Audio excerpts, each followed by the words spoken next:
So if you've got a WhatsApp, you may be getting an email or text from the President of the United States talking about invading someplace. How awesome was that? You guys, that was not the best move ever. You know what? Here's what you do in a situation like this. I'm going to tell everybody this. When you mess up like this, you come out and you say, whoo, we jacked the pooch on that. All right? For that, we apologize. It wasn't what it seemed, but we should never have been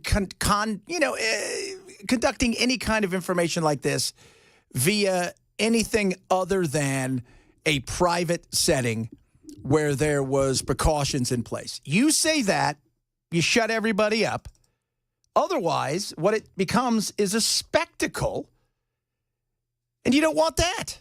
And that's kind of what this thing has become. That's it. You just come out and say, we jacked the pooch, guys. Sorry about that. You know, in the famous words of one Homer Simpson, don't, and you move on. Did you participate in the group chat with Secretary of Defense and other Trump senior officials discussing the Yemen war plans? Senator, I don't want to get into the specifics. Ma'am, were you on? You're not going to be willing to address. So you're not. Are you denying? Matt, will you answer my question, ma'am? You were not TG on this group chat. I'm not going to get into the specifics. So you refuse to acknowledge whether you were on this group chat?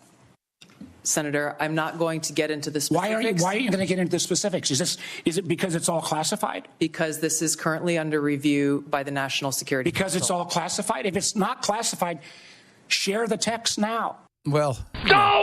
Don't is right. Don't! Somebody should just been sitting there going, don't! We'd like to apologize to everybody, but boy, we screwed that one up. The good news is it went off without a hitch because the Houthis can't stop us. We could tell them today we're going to bomb that building. They can't stop us.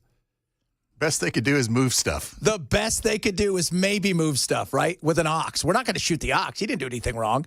You know what made me laugh, too, is apparently in some of these things, and you guys will like this, Mike Walls, the advisor, he had put emojis after some of the explosions, apparently. Like, yeah. Yeah. Fire emojis. Eggplant. Chad. The hell are you talking about? Yeah, there was some fireworks today. Both Gabbard and Ratcliffe said that the group chat in their assertion did not contain any classified information. It remains to be seen if that's fully accurate, only because Jeffrey Goldberg, the reporter who was added into that group chat, said it contained plans for those strikes. Were they actually classified? That's their thing. It wasn't, by the way, it's not war plans. Saying you're going to bomb the Houthis who've been lighting us up, at least trying to, forever and a day, and making that entire area virtually a misery to pass is not the same as like, we're going to go battle Yemen. Can we all agree on that? And here's the thing, too. Like, I don't know how much planning was involved because we've already got assets there. Yeah. They're ready to go at a moment's notice. We just basically said, hey, guys, just turn the machines on and fire some rockets over there. Green light. Yeah. Well, I'm going to talk to the president, but I think he's going to give us a go. Europe's having – these guys are a pain in the ass. We're just going to do this, do it a couple times, make them run around and go, and then we're just going to get on with our life. Right? We didn't move anything. There wasn't anything that wasn't – I mean, you're right, Ken. There was nothing that happened that wasn't already there. It's just a bad look. Doe is right. Yeah. Doe. It was a horrible, and you come out and you just go, dude, did we jack the pooch on that? So I got a story for you guys. We put the guy who can't stand us in our group chat, and we probably screwed up. Gonna say that. Gonna probably that's a me thing. And you stand up and you go, my bad. Won't happen again. Probably won't happen again. But when you're talking about blowing stuff up, maybe you guys go, let's take it to a place a little bit more secure. Like maybe the assistant secretary to the under agricultural department shouldn't be on some of this. Maybe. It was fiery. I can just say this. If this was the case of a military officer or an intelligence officer and they had this kind of behavior, they would be fired. Would they? Would they really? Honestly? I mean, but here's the thing. It's unfortunate to say this, but these guys aren't the military. They're above the military. They're the guys who give orders to the military. Pete Hegseth, he's the guy that's giving the orders. He's the guy that's going to the president going, what should we do? Right? J.D. Vance, second in charge of the globe, essentially, when it comes to America. What should we do? That's it. This is what this is. And it's an embarrassment, and there needs to be transparency. And I don't think it was anything more than somebody put a whole bunch of people, added it to, a group text, and that was it. And that was it. Now, in fairness, I could spin it around and say, Jeffrey Goldberg, the minute he saw something going on, should have bowed out and said, guys, I shouldn't be here. Right? I shouldn't be here. But he stuck around long enough, and he might not have even been paying attention to his phone. I don't know. And just saw a whole bunch of stuff come up. And he reported it immediately to the powers that be. Look, I shouldn't have been here. Do I think anybody needs to get fired for it? Usually there's a sacrificial lamb. I mean, let's be real. But do I think that this is like we were saying there?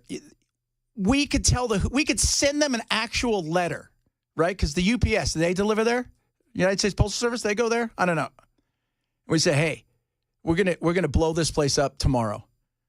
So you guys have 24-hour notice. And they still couldn't stop us. And if they don't have enough ox, then they're screwed. So it's a bad look, though. And that's, Pete Hegseth comes out and he's like, we didn't, this isn't real. And he hates the MAGA agenda and he hates Trump. Maybe. But you know what? He can hate Trump and it can be true.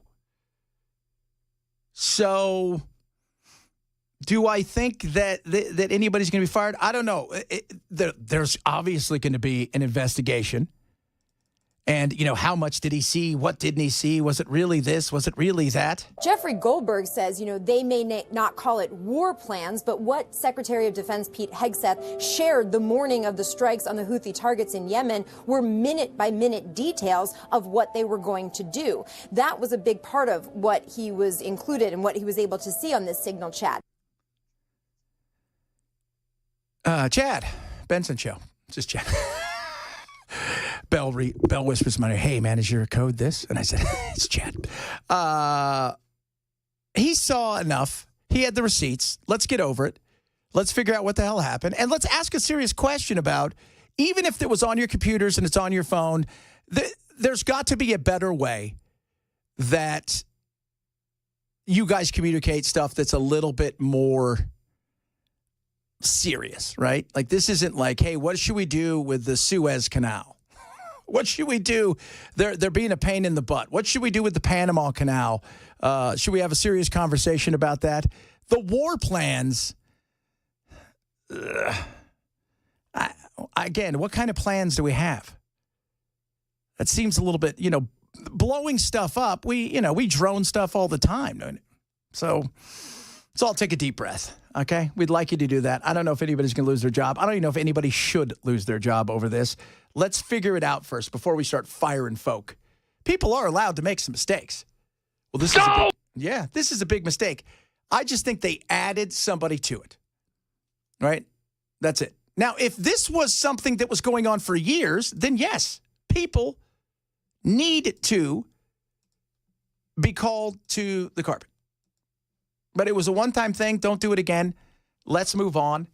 And you didn't share something, right, with somebody who is going to take it and splash it all over the interwebs, because whether you like Jeffrey Goldberg or not, he said, look, there's a lot of things that were on there that I would never share because I don't want to put our men and women at risk, and I don't want to do something against our country. Okay, good. We're moving on. How would you have felt, by the way, if you got those? Like, if you got a text message today and you were added some group and you didn't pay attention to it, right? You left it on red for a few days and you look up and on accident you were added to a group where they were talking serious military and you're like, I don't know how I got added to this group. Like, who do I even tell that's not going to come knocking at my door? What did you do? Nothing. Nothing indeed. We got a lot of stuff to talk about today. Interesting stuff about consumers, confidence, because I'll tell you why. There is something that is happening that screams, oh my God, we could be headed for a little dip, if not more, in the coming months. That does worry me. We're going to talk about that. And if you listen to the show, you guys know consumer confidence to me is the number one indicator for things. And when you think about consumer confidence, it's how do you feel about the day-to-day of the world? How do you feel about the day-to-day of the businesses going on? How do you feel about those things? Because that is important, more so than inflation and things of that nature. Because the reality is, the inflation side of things, when they try to spin it as it's super important, yes, there's something that goes to it. But again, if you're outpacing inflation and you feel confident that you're going to continue to do that, then it doesn't matter. So if inflation goes up 50%, but you get a 60% raise, 10% above inflation, you're doing okay. We don't want that, but you guys get where I'm going with this. So love to hear from you guys all day today. A lot of stuff to get to, including we're talking Pirates today, boys. We're talking Pirates. Just want to let you guys, not the Pittsburgh Pirates. No, the good ones, right? Yeah, the Somali Pirates. Those Filipino. are the good guys. Yeah, we're talking real Pirates today. We are, because some ships, and I'm not talking about little ships, I'm talking about the cruisy kind, have been threatened. Oh, yeah. And I'm also going to talk to you about maybe hunting pirates. Because guess what, guys? You can do that. That's the world that we live in. Woo, baby. Reach out to us across all of our social media. We're on Twitch. Still never been there to see us on Twitch, but I hear we're there. We're on not quite Rumble yet, so don't go there. By the way, you weren't here, Bell, but I found out I was on Rumble. You didn't know you were on Rumble? I think I signed up for like 10 years ago or something when it first came out, and I never went back there again. I have like 20 subscribers or something. I was like, oh, nice. Maybe you should throw up some content. I think we've got Twitter. Of course, we've got YouTube. Like and subscribe there. And, of course, always check us out on Facebook as well. Good stuff to get to today. Lots of stuff on the economy, which is the thing that matters. We've got some interesting stuff about Nashville, in particular some bills that they're trying to get through, including one about people, NGOs, things like that, who work with immigrants, in particular, potentially people that are here illegally, and what might happen should they do something, and how those people could be held responsible for that. A bunch of other stuff straight ahead. Chad Benson Show, Super Talk 99.7.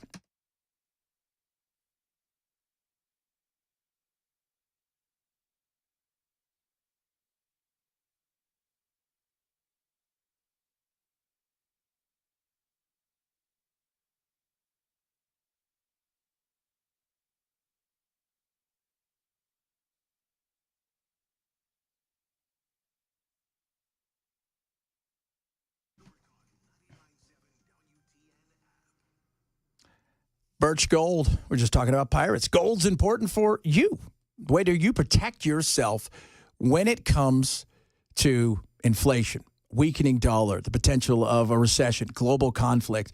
It's your investment. It's your life. The market's all over the place. Gold's at an all-time high, and having gold as a safety net is incredible. Text the word Benson to 989898 now for Birch Gold. They're going to get you out an investor kit. Let you take a look at why gold is so important and how you can use it to not only have the opportunity to continue to see the rise in it, but also as you hold on to it, just in case things go south, it is a place that you should diversify to for sure, to give yourself that comfort and protection. You do not buy the life raft after the ship sank. You get it before, and that's what gold's all about.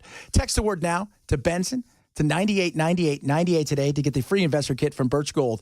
That word is Benson to 989898 today for Birch Gold.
Could be another positive sign in the effort to bring the Russia war on Ukraine to an end. We've got that and other top stories at 12:30 on Super Talk 99.7 WTN. Yeah, let's bring that bad boy to an end. I was watching somebody the other day talk about what do you do in Israel? Like, let's be real. The two-state solution, if we're not going to do that, somebody's got to move. So who are you moving? Palestinians? No. So if you move, let's say you move the Jews. Okay, so where are you going to move them? Just out of curiosity. So you're going to move them where? We're going to put them in Montana? No. I mean, where are we going to move them? And the minute we move them, the fear is what, right? Like 200,000 Palestinians move next door and go, hey, Bozeman's always been our home. Yeah. It's been our land forever. And then what? We're back at it again. So I don't, that thing is, I was watching Steve Witkoff, who is the guy that's kind of out there. He was on with Tucker. I don't watch Tucker very much, but Witkoff is very interesting. He was talking about the fact that, like, they're like, so is it weird that, like, people hate you? He goes, he used to bug me because, I kind of took the page out of the president's thing where, I don't care what anybody says about me anymore. I'm just here to do my business. Because he was always one of those quiet guys, did negotiation, made a lot of money behind closed doors. You wouldn't know who he is walking down the street. Very unassuming.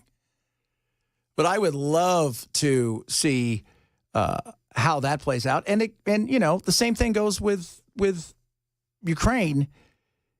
This is going to be a much more drawn out thing because it's so weird that you have to negotiate separately to get a deal with two countries. Because you're not going in there like you don't have Zelensky and his crew in there, and you don't have on the other side you don't have the Pooter and his crew in there. It's just you're going to Saudi Arabia or Qatar, wherever they're meeting at, and you're like, all right, they want that, and then you're going, all right, cool. And then 2 days later, they come and meet there, and you go back and go, this is what they want, and it's a nightmare. It's gonna take a while. It's gonna be much more drawn out. The question should be, can they get to a partial ceasefire or a temporary ceasefire for 30 days so they can get down to brass tacks? That's the big question. Because I think once they get that in place, that's going to lead to it. But it's going to take a while, I think, before this thing's fully sussed out. I've said summer is probably it, and we're going to find out. Business, economy. The thing that matters most, though, is how do you and I feel about said economy? How do consumers feel? Because we are a consumer-based country. That's why this matters more than any other metrics that's out there. We decided, hey, you know what? We're not going to produce like we used to. We want cheap goods, stock them deep, sell them cheap. And so we want to be consumer-based. 70% of what drives our economy is consumption. So how we feel about the economy matters more than a lot of other things. And it's not good. I'm not going to pretend that it is. It's not what you're going to get with me. Dropping to a 12-year low more than analysts expected was the measure of short-term expectations for income, business, and the job market in a survey by FactSet for the Conference Board. That level is solidly in recession-predicting territory. Employment's strong and inflation's well below its high mark, but if consumer spending, which accounts for about two-thirds of the U.S. economy, weakens, that could have a negative impact, says an investment analyst at eToro to ABC News. And so we're going to have some bumps. Here's the thing. Some of the pullback you see in the market, some of the pullback in some of the economy areas, it's not the worst. But there's going to be some bumps in the road. And I think as long as Trump gets out there and says, look, we're going to have some issues here because we're trying to rebuild, refigure out, and reposition ourselves in a way that we haven't had for a long time. And because of that, there is going to be a few issues here or there, some hiccups. But the long term, when we come out on the other side, especially in that third quarter into fourth quarter, we're going to hit the ground running like we've not seen. And we're going to hammer through this thing. So be prepared for a little bit of that. It's like an airplane. I always tell everybody, you come on and go, this is Captain such and so-and-so and da-da-da-da-da. And yeah, we're going to have this. We're going to try to get above it. Try to go around a little bit. But we're going to come out the other side. We're going to be fine. That's kind of it. Trust us. Trust us. Right? Trust us. We're not Delta, right? Were those chicks flying the plane? It was probably wrong to say. I'm totally going to try to land the plane upside down.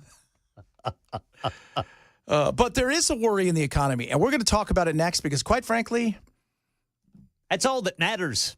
It is. At the end of the day, you don't judge us. You don't judge how he does on immigration. You're not really going to judge him unless you're retired. You'll judge him. You'll judge him in a different way depending on where you are as in your economy. So if you're 74, you're retired, and you got a little bit of money, you can judge him for different things. But every president is going to be judged on your checking account, your savings account, your retirement account. That's how you judge who you vote for next.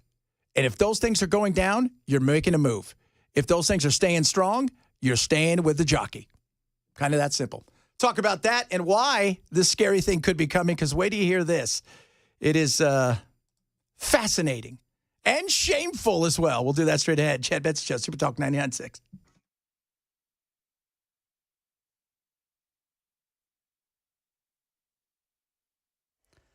I'm Ken Weaver with your top stories. Got the full forecast in 5 minutes. Russia and Ukraine. The White House says both sides have agreed to a ceasefire in the Black Sea that will reopen global markets to Russia agriculture and fertilizer exports. The White House says both sides agreed to keep working on the energy infrastructure ceasefire, which President Trump says was discussed during his phone conversations with both leaders. So far, no confirmation of the details from Russia or Ukraine on this Black Sea deal. The White House maintains there was no classified information on the Signal messaging app group text about bombing Houthi terrorists that somehow included the managing editor of The Atlantic magazine. Democrats are pouncing, including ranking member of the Senate Intelligence Committee Mark Warner at today's worldwide threats hearing. We didn't even get an apology. We didn't even get an acknowledgement that, oh, yes, if the Houthis had gotten this information, they could have repositioned their defenses and American lives could have been and probably would have been lost. As Speaker of the House, Mike Johnson. Look, they've acknowledged that there was an error, and they're correcting it. And I would have asked the same thing of the Biden administration. So Atlantic editor Jeffrey Goldberg said he received a Signal invitation from National Security Advisor Mike Waltz, who was a member of the group chat. Goldberg said the group chat also appeared to include Defense Secretary Pete Hegseth, Vice President J.D. Vance, and Secretary of State Marco Rubio, among others. President Trump says he remains confident in Waltz and that Waltz has learned a lesson and is a good man.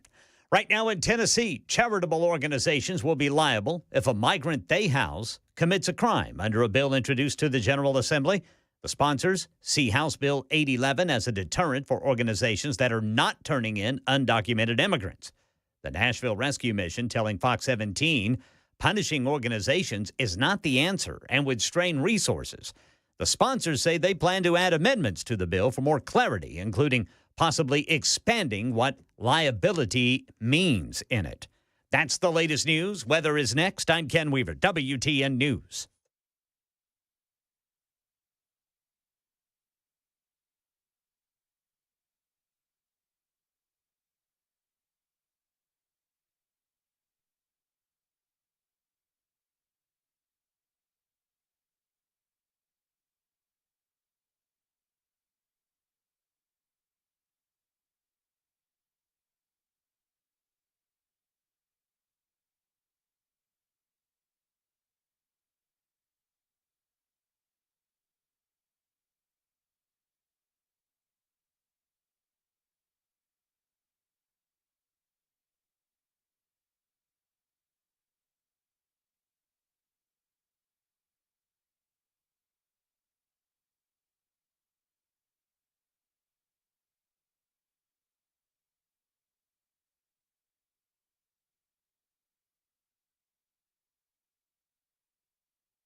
With good sunshine once again. Back in the 70s Thursday and Friday. Good sun to end the weekend.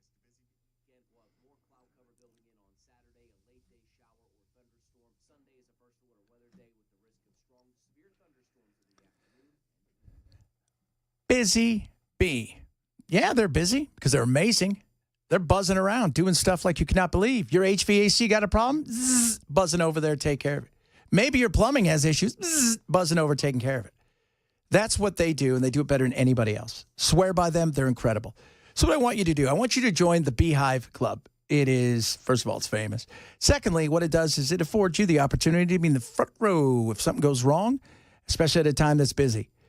2 inspections a year, pays for the entire thing. And that includes people that maybe got issues with your air duct. This year, you're getting ready for it. The weather's it's outside. It's nice. It's going to get nicer. Then it's going to get hot. You want to make sure that air is working, right? You want to make sure that thing's ready to go. Be in front of it before it gets hot. That's what I'm talking about. Same thing goes with your plumbing. It's not a bad idea to maybe have them take a look and see what's going on, especially if stuff's running a little slow. Let them come out and take a look at it. Busy Bee is awesome. Join the Beehive Club today. Make sure you keep this number, 775-7833, 775-7833, or visit busybhvac.com.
The beautiful people, kind of, but not really. I heard this the other day, and I'm like, I got to see what this is all about. This can't be a real thing. This can't be. It is. If you're in this position, I don't know what to say. Bell's starting to laugh already because I think he's starting to hear it. I just take a listen. That partnership with DoorDash. And basically what's happening here is, listen, if you want to buy lunch today and maybe your bank account's running a little bit low, you can buy that lunch today on DoorDash, and then you'll split the payments for that maybe over the next couple of weeks. Over the next couple of weeks? I just want to get this right. I can DoorDash today and over 12 easy payments for the next year. I could pay for my Taco Bell at 7,300% interest. It's never been so easy to get some Captain D's.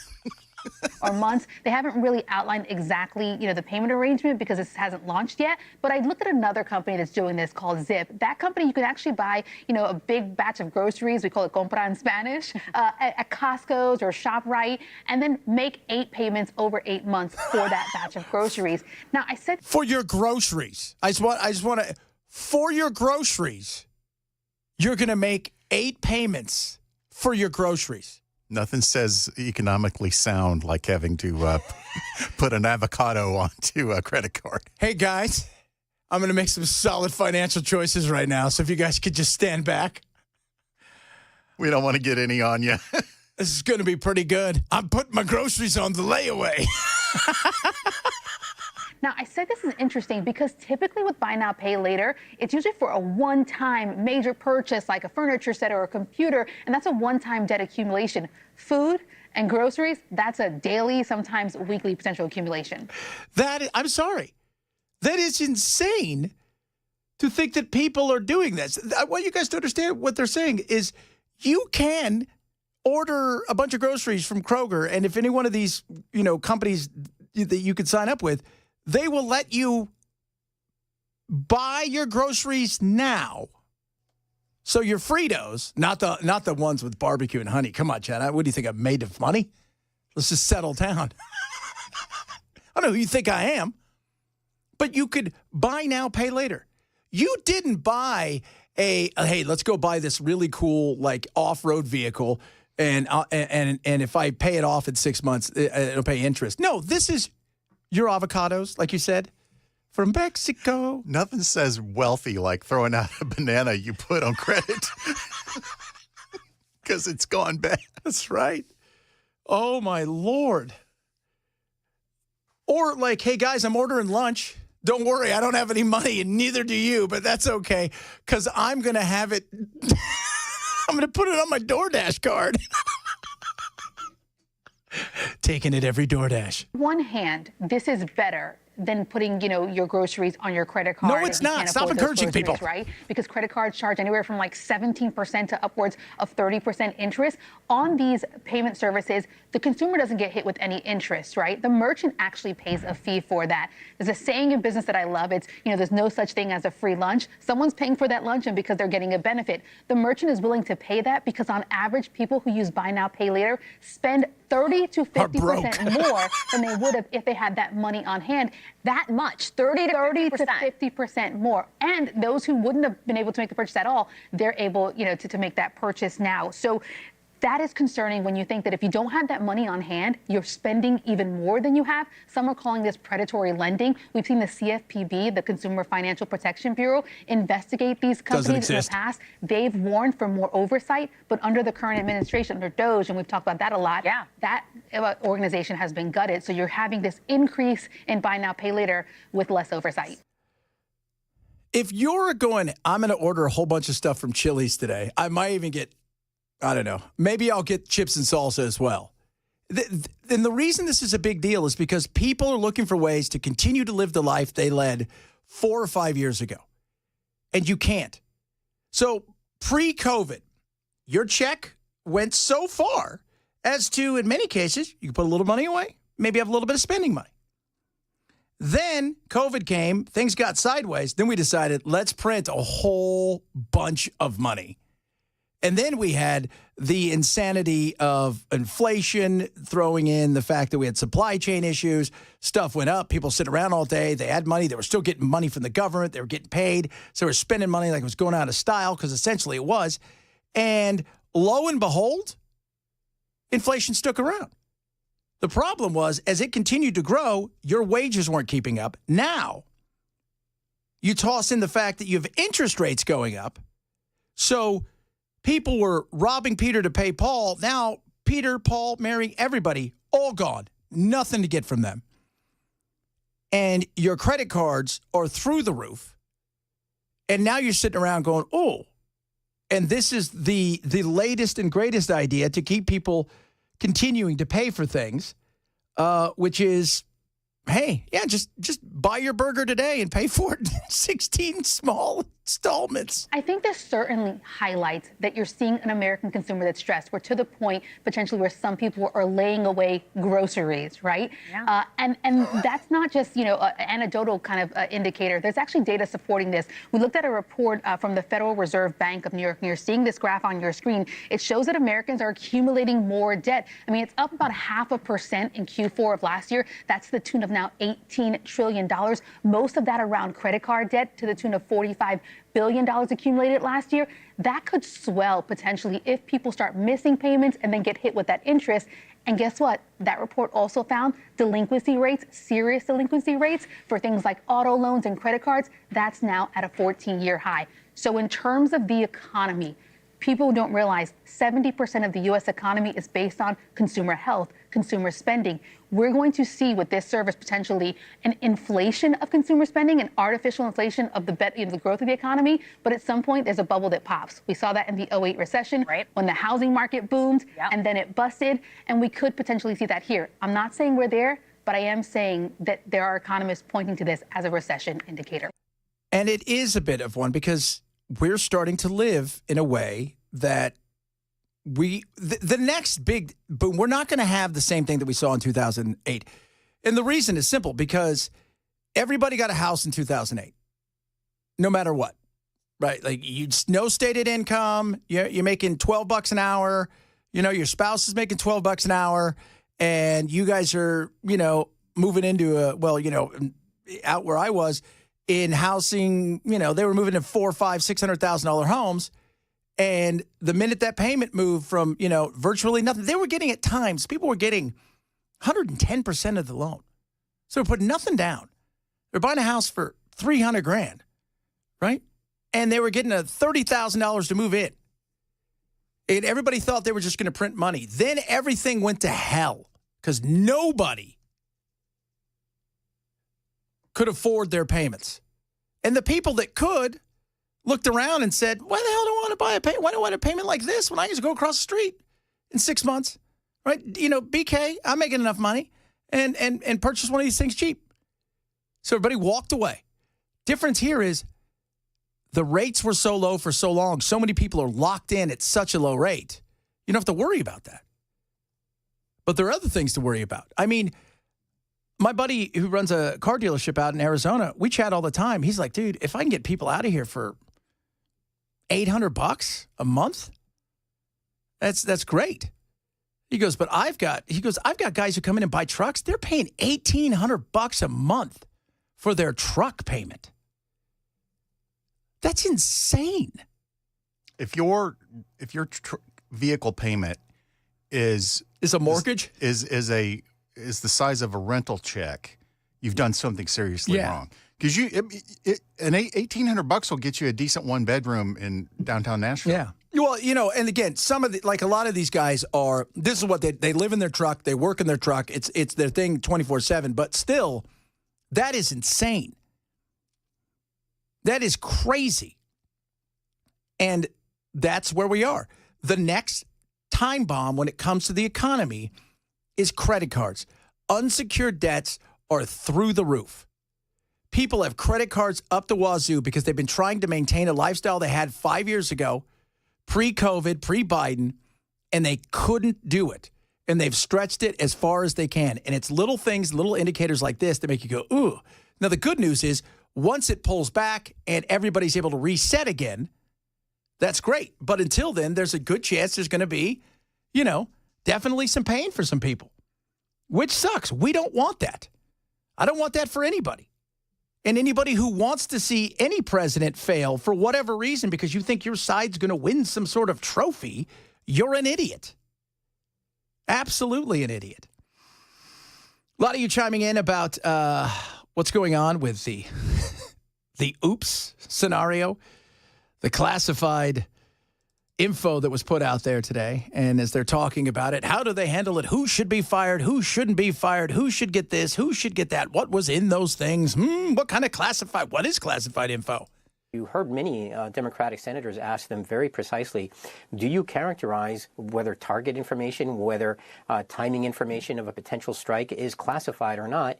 And you got some very fuzzy answers. But I think when you talk to military officials here at the Pentagon, the answer you're going to get is yes, that is classified information. So what happens? Now, people are like, should they lock these people up? They should all go to jail. Was it done on purpose? If it's done on purpose, you found somebody who leaked this to this guy on purpose by putting him on there, that's a different story, right? Because you're doing that on purpose. If it's a mistake, that's a different story.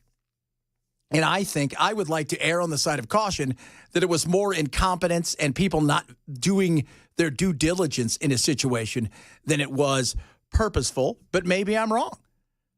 But you got to definitely look into it. Secretary Exeth has been very strong in criticizing leaks here at the Pentagon. Just on Friday night, he issued a directive. His chief of staff issued a directive looking for essentially a leak investigation here at the Pentagon based on some reporting about what they consider to be sensitive and operational concerns. And you look into it. You do. You make sure you double check. You triple check. You make sure, look, were we all on the same page? Was this just an oops moment and we've got to figure this thing out and we do it correctly? Or did somebody do this purposefully, leak it to a guy who is, yes, is a left-leaning, hardcore, super, liberal that champions every cause the Democrats have, can't stand the conservatives at all outside of the tried, true, in the beltway conservatives that are very much the same as the Democrats. Because if that's true and somebody leaked it to them, then, yeah, there's questions. But if it's a mistake, and I think it's more apt to be a mistake, then you know what? You learn from it and you say to yourself, guys, if we're ever talking about anything serious again, we need to have a special line, special phone, special messaging app that never leaves anything at all outside of the walls that we're in. So we'll just see. We shall see, my friends. We shall see. Love hearing from all of you. Follow me at Chad Benson Show Twitter and check out at Chad Benson Show on the YouTube. You can like and subscribe. We do a lot of stuff later on. After I get out to 10, stuff happens, and oh my gosh, you go and jump on that so you can check it out a little bit later. We appreciate it when you do that. Coming up, a lot of good stuff. Women aren't marrying, and it's becoming ever so popular, apparently, to be a cat lady. Talk about that. Giggity. If you've been seeing the show, grab the podcast. Chad Benson Show.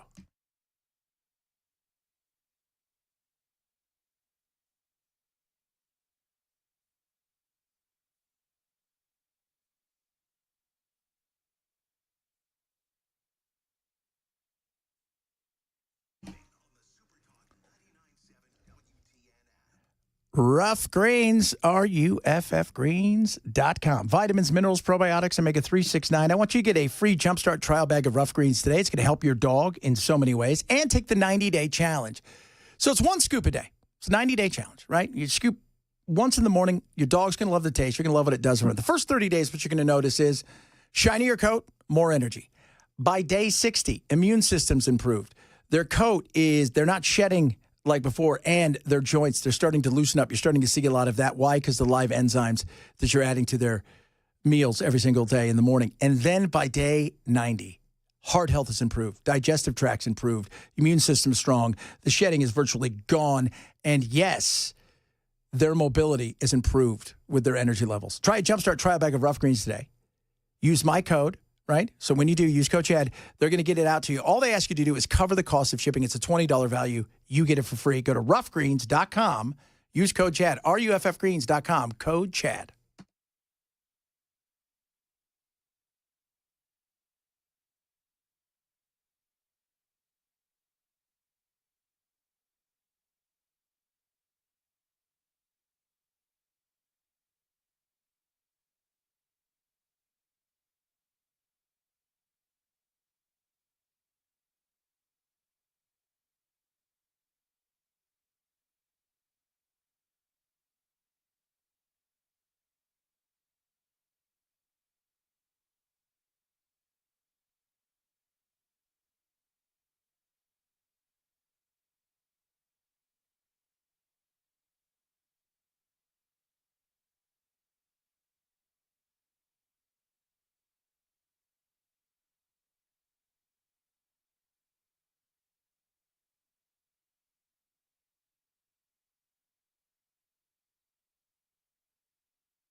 Here in Nashville, the Community Review Board claims TBI raided offices of the law firm the city hired to investigate a whistleblower complaint against police, and the mayor's ignoring its request for answers as to why.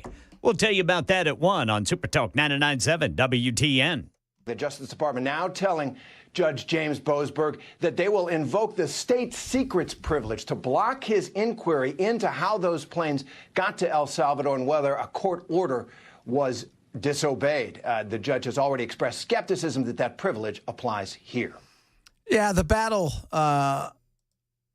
is going to continue to go on when it comes to deportations and how they can do this. I have some serious questions about who are some of these people, because we are better and we need to do better. And we need to show the world this is why we're better.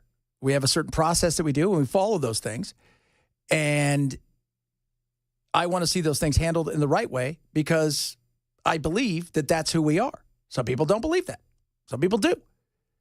Right? Measure twice, cut once. You don't want people coming back, do you? No.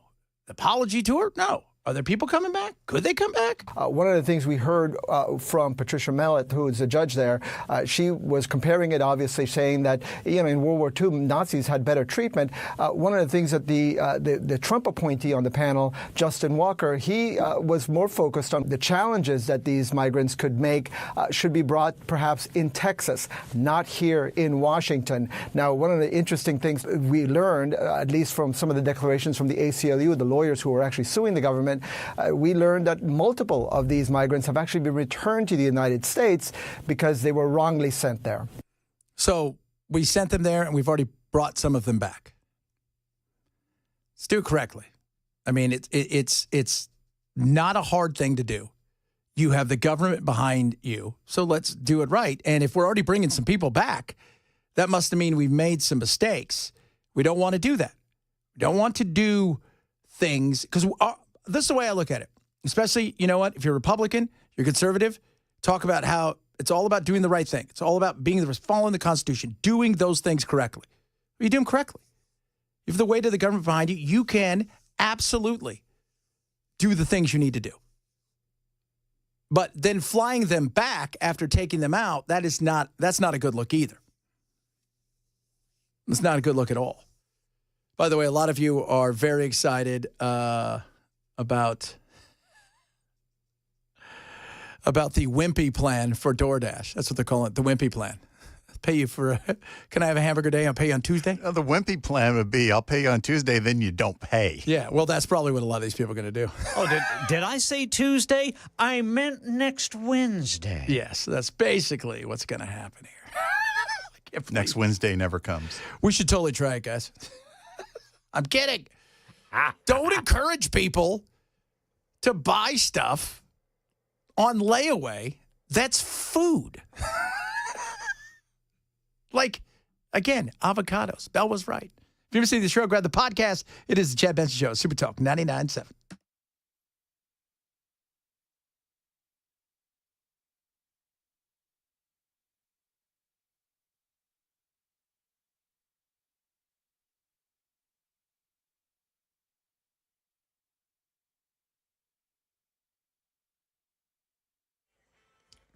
One o'clock on the dot. I'm Ken Weaver with your top stories. Got the full forecast in 5 minutes. And right now, in negotiations to end the war in Ukraine, the White House says Russia and Ukraine have agreed to a ceasefire in the Black Sea that ensures no one's ships will be attacked and commercial vessels will not be used for military purposes.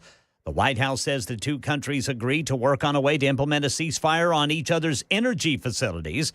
The White House says there's a prisoner exchange component to it.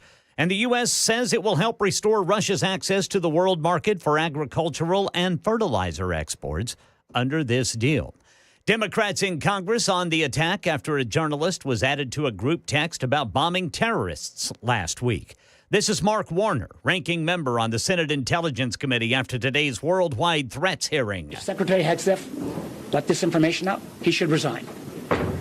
There's got to be accountability somewhere in this administration. Well, the White House maintains there was no classified information in the thread. Atlantic editor Jeffrey Goldberg said he received a Signal invitation from National Security Advisor Mike Waltz, who was a member of that group chat. President Trump says he remains confident in Waltz and that Waltz has learned a lesson and is a good man. Are you worried about your finances? Chuck Severson says there's rising concern over tariffs and inflation. The measure of short-term expectations for income, business, and the job market fell more than the total index to the lowest reading in 12 years. That's more than analysts expected in the survey by FactSet for the Conference Board. That level is well below the point, which the board says can signal a potential recession coming. Consumer sentiment appears to align with dampening expectations at the Federal Reserve. Last week, the Fed predicted weaker economic growth and higher inflation than it had in a December forecast. Here in Nashville, the Community Review Board that takes complaints about police says it wants answers to why the Tennessee Bureau of Investigation raided the law firm hired to independently investigate a whistleblower complaint. Fox 17 says the CRB wrote a letter to the mayor claiming Butler Snow officers were raided by TBI. They wanted the mayor to respond by last night's meeting, but they say they didn't get it. Butler Snow was hired to look into a 61-page complaint by a former Metro Police lieutenant that included claims that high-ranking members within the police department helped lawmakers craft legislation that stripped police oversight groups of their power. Also in Middle Tennessee, fire crews responded to a house fire where they say they found 7 dogs dead, some of them appearing to have died prior to the fire. Neighbors telling Channel 4 it was a rude awakening this morning around 4 o'clock. I was sitting right here in my front window, and all I could see was brightness. It looked like it was daylight out. And I come out here, and I got to about halfway in my driveway, and you could just feel the heat, intensity. The whole roof was in flames. A woman made it out of the home, but neighbors say she was standing in the driveway without any clothing and in shock. Firefighters say they're looking into the cause of the fire. Animal control looking into the death of the dogs. That's the latest news. Weather's next. I'm Ken Weaver, WTN News.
So, the battle of who did what? Did somebody add somebody, or was this a purposeful thing? Did somebody go out and actually add Jeffrey Goldberg of The Atlantic, the editor-in-chief of The Atlantic, to the super classified Signal text chat where there was talk of bombings on the Houthis and a back and forth between all of the mucky mucks outside of the president of these here United States. So today there's a hearing going on, and this just happened to come out the day before this hearing, so that became a lot of what this hearing was about. Did you participate in the group chat with Secretary of Defense and other Trump senior officials discussing the Yemen war plans? Senator, I don't want to get into the specifics. Ma'am, were you on? You're not going to be willing to address. So you're not. Are you denying? Matt, will you answer my question, ma'am? You were not TG on this group chat. I'm not going to get into the specifics. So you refuse to acknowledge whether you were on this group chat. Senator, I'm not going to get into the specifics. Why are you going to get into the specifics? Is it because it's all classified? Because this is currently under review by the National Security Because Council. it's all classified? If it's not classified, share the text now. Well, the texts are out there. Now, some of them aren't. And Jeffrey Goldberg said, look, I didn't put everything out there because some of it I worried about, our security for men and women serving over there. The whole it's a war plan, as Ken and I were talking about earlier, we're not moving any soldiers anywhere. We've got people already there. They've been firing at us for God knows how long, almost on a nightly basis. Do you want to know what it's like and how we've tuned out to this stuff? They fired on us for quite a long time, and to ships out there and to many of our men and women serving in other places. And because our defense system is so good, nobody cared. We didn't pay any attention until there was a couple incidents where they got through and they caused some minor injuries. So this isn't anything, new. But the fact that they did it on Signal and they added somebody that shouldn't have been there, a journalist, well, that's an issue. Do I think that somebody's going to get fired from it? I have no idea. Do I even know what was actually said outside of what he has published? I have no idea. Again, is that all? He says he's got more. But he alerted everybody. He said, look, I alerted. I made sure Tulsi Gabbard and her entire team knew. I made sure the White House knew that this was, done. And it was done in error. And he says, I was flabbergasted I was even involved. At first, he didn't even think it was real. Vance was expressing skepticism and opposition to these strikes. He said, I think we are making a mistake, and was saying that maybe this was bailing out Europe because that it's Europe who has more significant trade in this area, not the United States. So to see this all play out on this Signal chat was really quite striking. But the White House is saying that shows that there's healthy debate in the administration about key foreign policy issues and national security questions. Where the hell is she? Is she like at a ballet recital? Did you hear it? Like the music? I'm looking around going, is that me? That was her, right? Wow. Goodness me. So we'll see. I don't know if anybody, Intel chiefs are saying, nothing was classified. I don't know if that's true or not. I mean, you're talking about bomb and stuff, but it wasn't, it's the Houthis. We can tell the Houthis what we're doing, and they can't stop it. We could tell them, hey, we're going to do this. You can't do anything. You can't stop us. None of you can. I think the more interesting thing, and potentially the more damaging thing of all of this, is how they were talking about the Europeans. How weak they are, how useless they are, essentially, how we always have to do all their stuff for them, how we do the heavy lifting. I think that is more damaging than anything else. Yeah, but I mean, we're telling that to their face. Yeah, but, you do wonder. But in that context. Yeah, because it's one thing when you're trying, because everybody already knows that we play, this, Ken, with the politics in front of the camera at times we tell, like Biden would tell Bibi Netanyahu, you better not do anything. And they go in the next room and goes, I don't care what you do. Blow them all to hell. I don't give a rat's ass. That's the way that kind of works. Right. But then getting that secret thing where you're not supposed to, listen or see, and they're like, God, these people are stupid. They suck. I'm sick and tired of taking care of them. That's a different thing. That is. So good for them, though, huh? Now they know. It'd be like, Ken's beard is ridiculous. Yeah. When's he going to shave that? Yeah, totally. Like we make fun of each other, but then when you hear it when you're not around, right? It has a different feel to it. Yeah, I could see that. So yeah. So we'll see. Meanwhile, locally, wait, what's this bill about?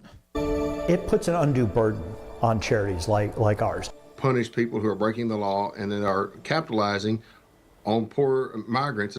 In Operation Crime and Justice, cracking down on illegal immigration, Tennessee lawmakers want to hold charitable organizations liable if a migrant they house commits a crime. Fox 17 News. Now, I just want to say, I have said for a long time, you want to get rid of sanctuary cities or any of these programs, you hit people where the money's at. And that includes, if you went and said, all right, here's the deal. Like, if Congress was smart, they'd pass a law. You guys can have sanctuary cities all you want. Knock yourself out. Here's the way this works. If you have somebody that is essentially you are offering sanctuary to in your city, and that person commits a crime, causes damage or whatever, you will be liable if the family wants to go after you and the city, both personally and as part of the city. Well, all of a sudden that would change the game, right? Because you wouldn't have that kind of protection that so many people have.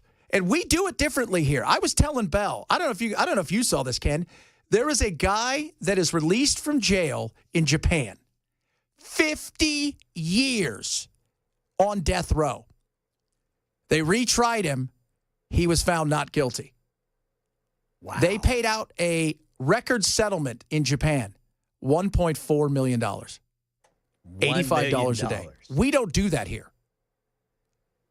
Could you imagine if you got to sue, like the Jocelyn Ingerai's family or any of these people got to sue the city or the state or any of these things for allowing these things to go on?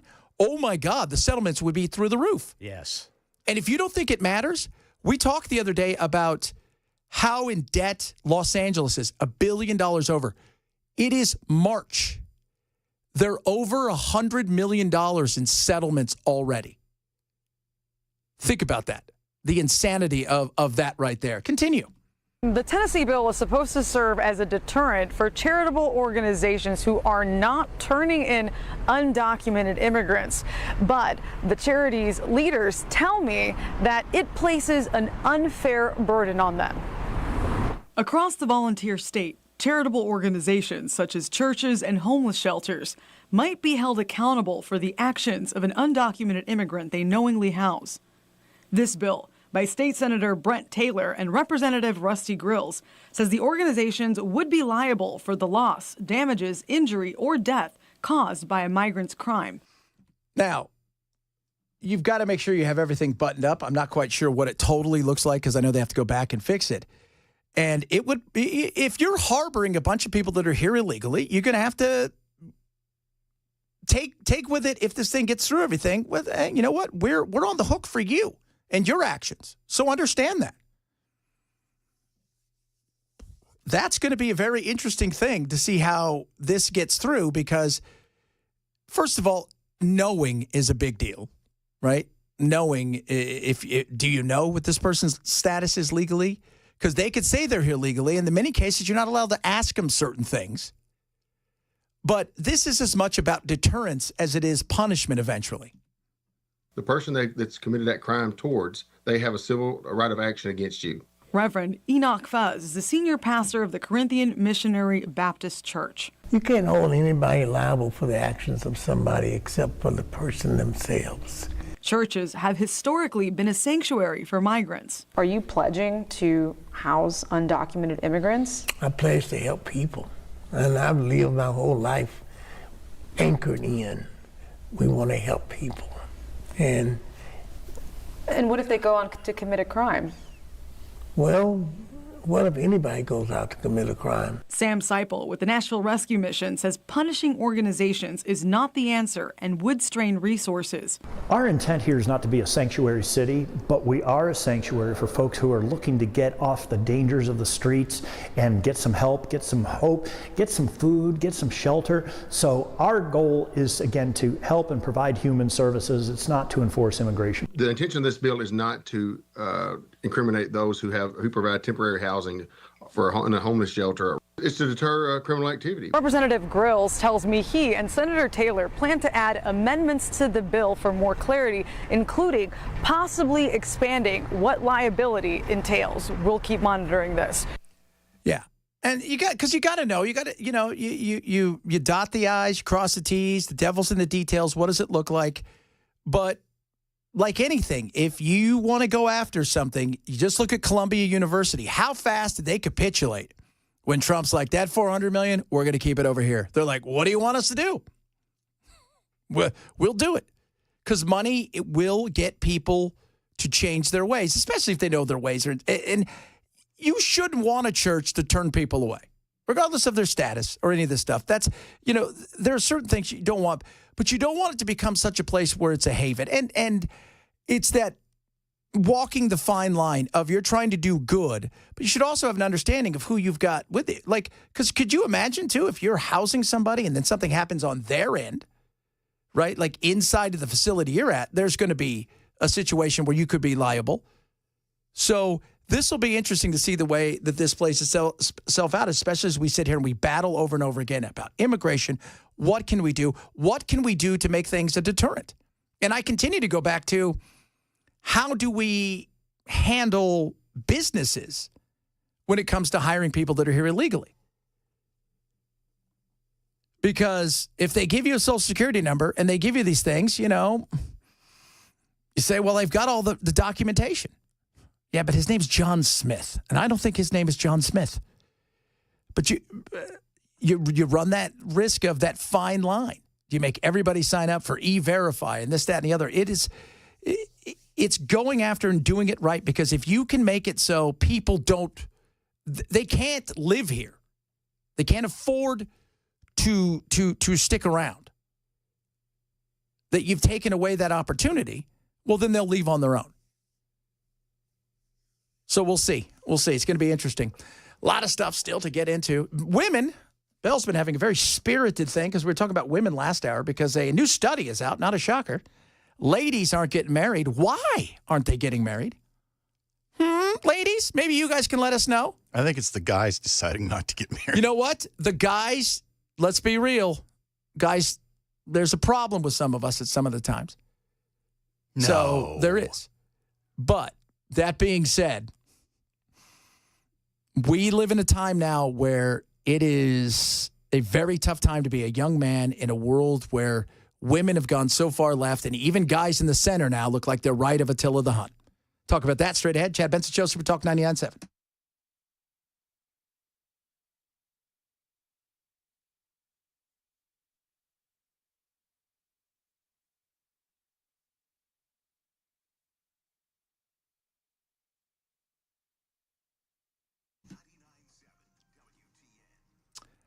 Lean, yo-yo dieting is bad for you. That's when you drop 20, put on 25. Then you drop 25 or 30 and you put on 35 or 40. It's not good for your heart, right? More and more studies show that it's bad leads to heart attacks, type 2 diabetes. It leads to stroke. It's just not good for you. Get off of that and do it with Lean. So I take Lean every single day. And you go to takelean.com, use code Benson20, you can get 20% off. There is no subscription. There is no shot. So you don't have to have a prescription or anything. You don't get a shot. It's just a couple pills a day. My energy level's through the roof. The thing is, it's about science. The doctor to put this together, it's all about the science and using nature for it. First and foremost, how can we make sure our blood sugar is good? That's what it does. What about our cravings? Crushes the cravings. And most importantly, taking the fat, turning it and burning it into energy. That's what you want. I want you to try it right now. Save 20%. On your first batch, go and get it. It's amazing what it can do for you. Just a few pills with no prescription and no shots. Go to TakeLean.com. Use code Benson20. TakeLean.com. Code Benson20 gets you 20% off. TakeLean.com. Code Benson20.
Democrats on the attack over that group text about bombing terrorists. We'll tell you about it at 1:30 on Super Talk 99.7 WTN. Ladies, new study out. You don't want men. You don't want to marry below your status in life. And as you become more educated and men decide college isn't for them because they don't want to be broke, and paying for, all kinds of wacky stuff like 5,000 years of payments, it's becoming quite evident that robots are coming, kids. And without immigration, we're not going to have anybody here. A growing number of American women are choosing to remain single rather than settling for unsatisfying relationships. Now, that's according to a new essay by the Wall Street Journal, which highlights the new or different priorities among men and women. What is behind this trend? Well, the group chat, we talk about this a lot. The numbers show it's a major shift in perspective. Women today are more financially independent. They're prioritizing their careers and education and friendships above traditional relationships than in the past. 2022 data from the Pew Institute highlights this change. Only 34% of single women today actively seek romance, compared to 54% of single men. So why do men seem to desire romantic companionship more than women? Well, that is a good question. I would like to know why that is. It used to be important, by the way, coupling up, because we inherently, as a creature, as a beast, as a species, that used to be extremely important for the continual life of said species. But since we've gotten away from that and women want to look, I understand nobody wants to date. It's funny. Women don't want to date below them. They'll date equal or above. Guys don't care, right? Because we're visual. Like, we can see a hot girl at Burger King. We're like, she's hot. I'd go out with her. Totally. Because it's a visual thing. And I don't know, there's somebody listening at Burger King, maybe, hey. But it's a different thing when you're thinking long term. And why this is important is because the things we've talked about here when it comes to the fact that we're not reproducing. Do you take away legal and illegal immigration and the children they're having, and you watch our birth rates plummet, like to the kind of scary stuff that you see in South Korea and Japan. Like, it's scary. We're not having children. And some of it, I do believe, has to absolutely do with politics. As young women are they're not Democrats. They're uber progressive. And young men tend to be a little bit more conservative. And that's growing, that gap is growing ever present. Men don't necessarily have the social circle that women do. You know, men generally don't have as many friends as women do, which is sad, but true. But just a decade ago, significantly more women saw marriage as essential to a fulfilling life. We have to think about fulfillment. How do I feel most fulfilled in my work? Do I want to be married? Do I want a relationship or do I not? These are the kind of questions we need to start asking because we've been so obsessively asking the other questions for so long, and it's leading to problems in our culture. Historically, marriage was viewed as a milestone for adult life, but today many women say that they're unwilling to compromise their ambition or settle for less than the ideal partnerships. And this contrasts sharply with past generations who felt societal pressure to marry younger and prioritize family. Well, to me, it's like being a dad's like the most important thing ever. It's like the greatest thing absolutely ever. And I didn't think I was going to become a dad. And it does change you. And I think for women, too, if you go and look, married women, they're happier, which is crazy, right? And they tend to be a little bit more conservative because you do that. Once you have kids and certain things like that, you become a little more conservative life. You look at life in a much different way. But we need to figure some of this stuff out. And we have gotten to the point here, and somebody said extreme feminism. That's a joke, but not really. Here's the thing. Somewhere along the line, and you talk to feminists that are real feminists who've been through it back in the day, it was never meant to be let's push down a man so we can get ahead. It was never meant to be that way. And that's kind of what it became. And the same thing goes with schooling. And we've talked about this. We have turned schooling schools into a place in a bastion where girls can excel and boys are a problem. And that's not good either. So it's a weird situation where we're growing further and further apart at a time when we're getting ready to have the great tsunami where more and more people are going to be retiring. We're not replacing, our above replacement as far as our births. That isn't happening. And if you take away, like I say, you take away immigration, illegal or illegal, and the birth rate drops tremendously. And when I hear stuff like this, I do not believe for a second we're anywhere close to fixing this. And then you couple in something wacky, but robots, well, it's going to change a lot of stuff. Indeed. Coming up, more goodies. Got some of your text messages. Got a lot of those as well. A bunch of other stuff that we're going to squeeze into, including issues with cruise ships. We'll talk about that. What happened on a cruise ship? It's crazy, kids. I'm telling you guys. But if you want to, there is something you can do about it. Wait till you hear this. It is the Chad Benson Show. Super Talk 99.7.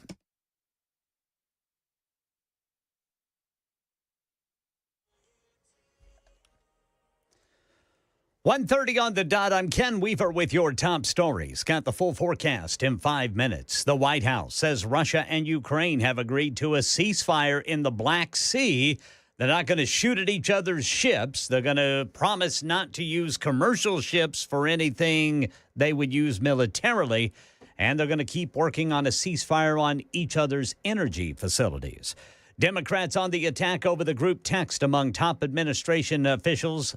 Top Trump administration security officials about bombing terrorists last week. That also included the managing editor for The Atlantic magazine, Jeffrey Goldberg. This is ranking member of the Senate Intelligence Committee, Mark Warner, after today's worldwide threats hearing. If Secretary Hegseth let this information out, he should resign.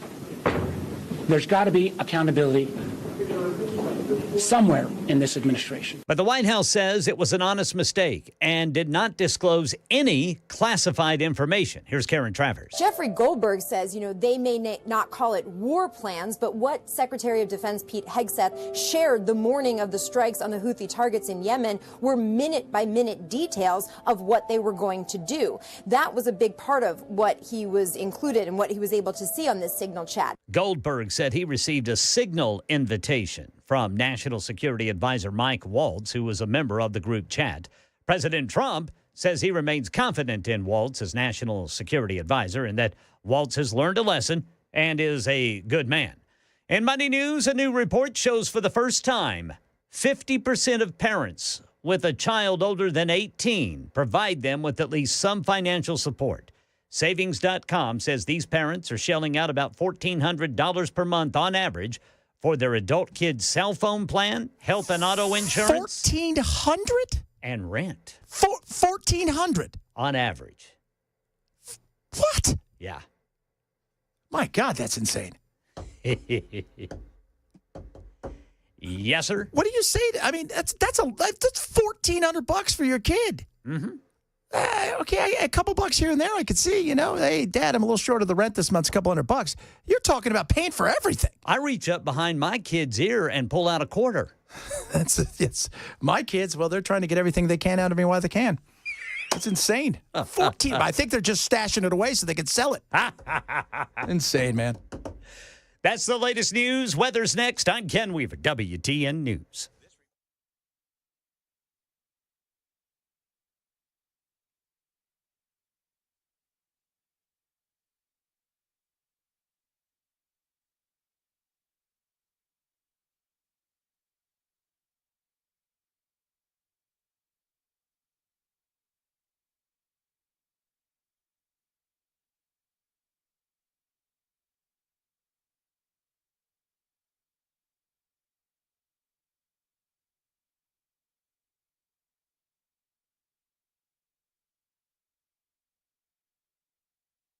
Sun to end the week as we head to the weekend. We'll have more cloud cover building in on Saturday, a late day shower or thunderstorm. Sunday is a first alert weather day with the risk of strong to severe thunderstorms in the afternoon.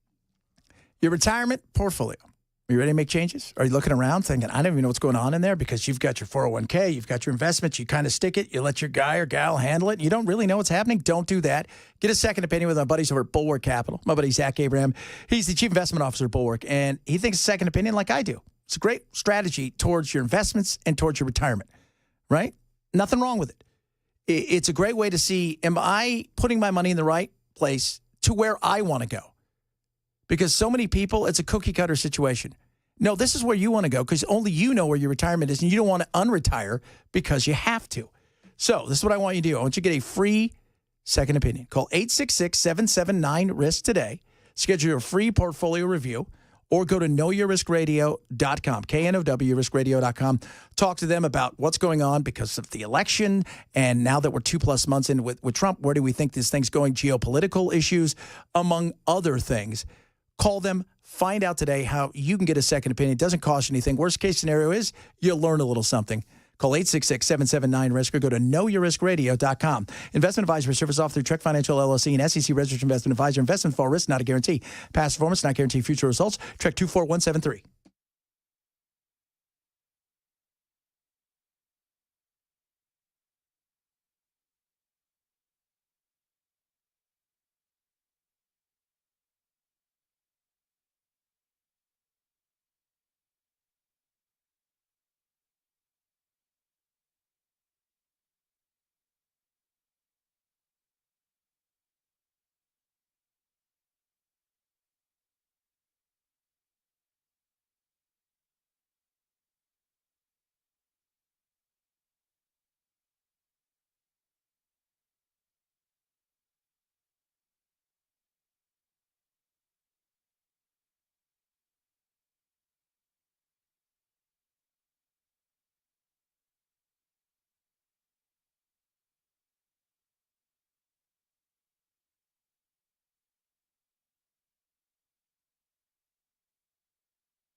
Got some of your texts. Some of you talking to me about the ladies. Some of you upset about dating out there. It sucks. It does.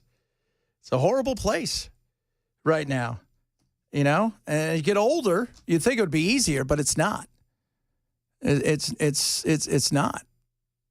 I mean, and because I hear somebody, one guy said, I'm at that age now. I'm looking for another wife. I'm sick and tired of being lonely. And you go out there and you fight the good fight.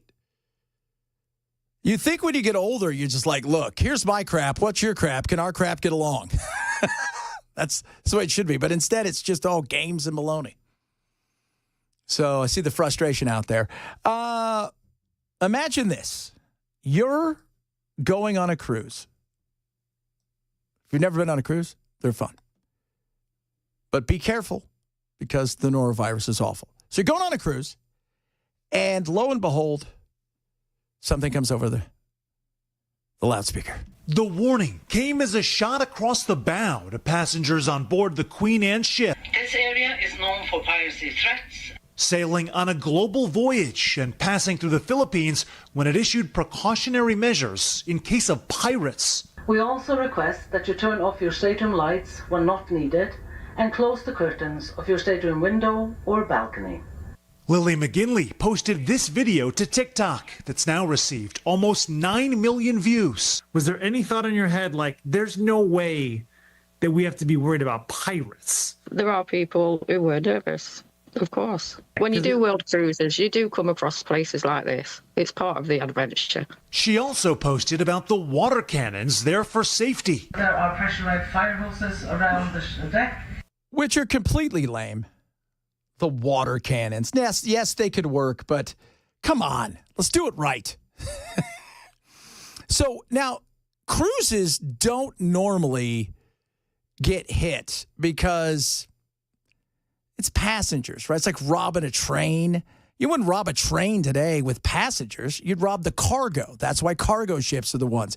And it's unfortunate that that's kind of a business where, you know, these guys roll up and they go on and they take over, and these companies know that these things are going to happen, and they put aside a bunch of money and they pay it out and they get their ship back. And it's horrible that they do that, but cruise ships, not so much.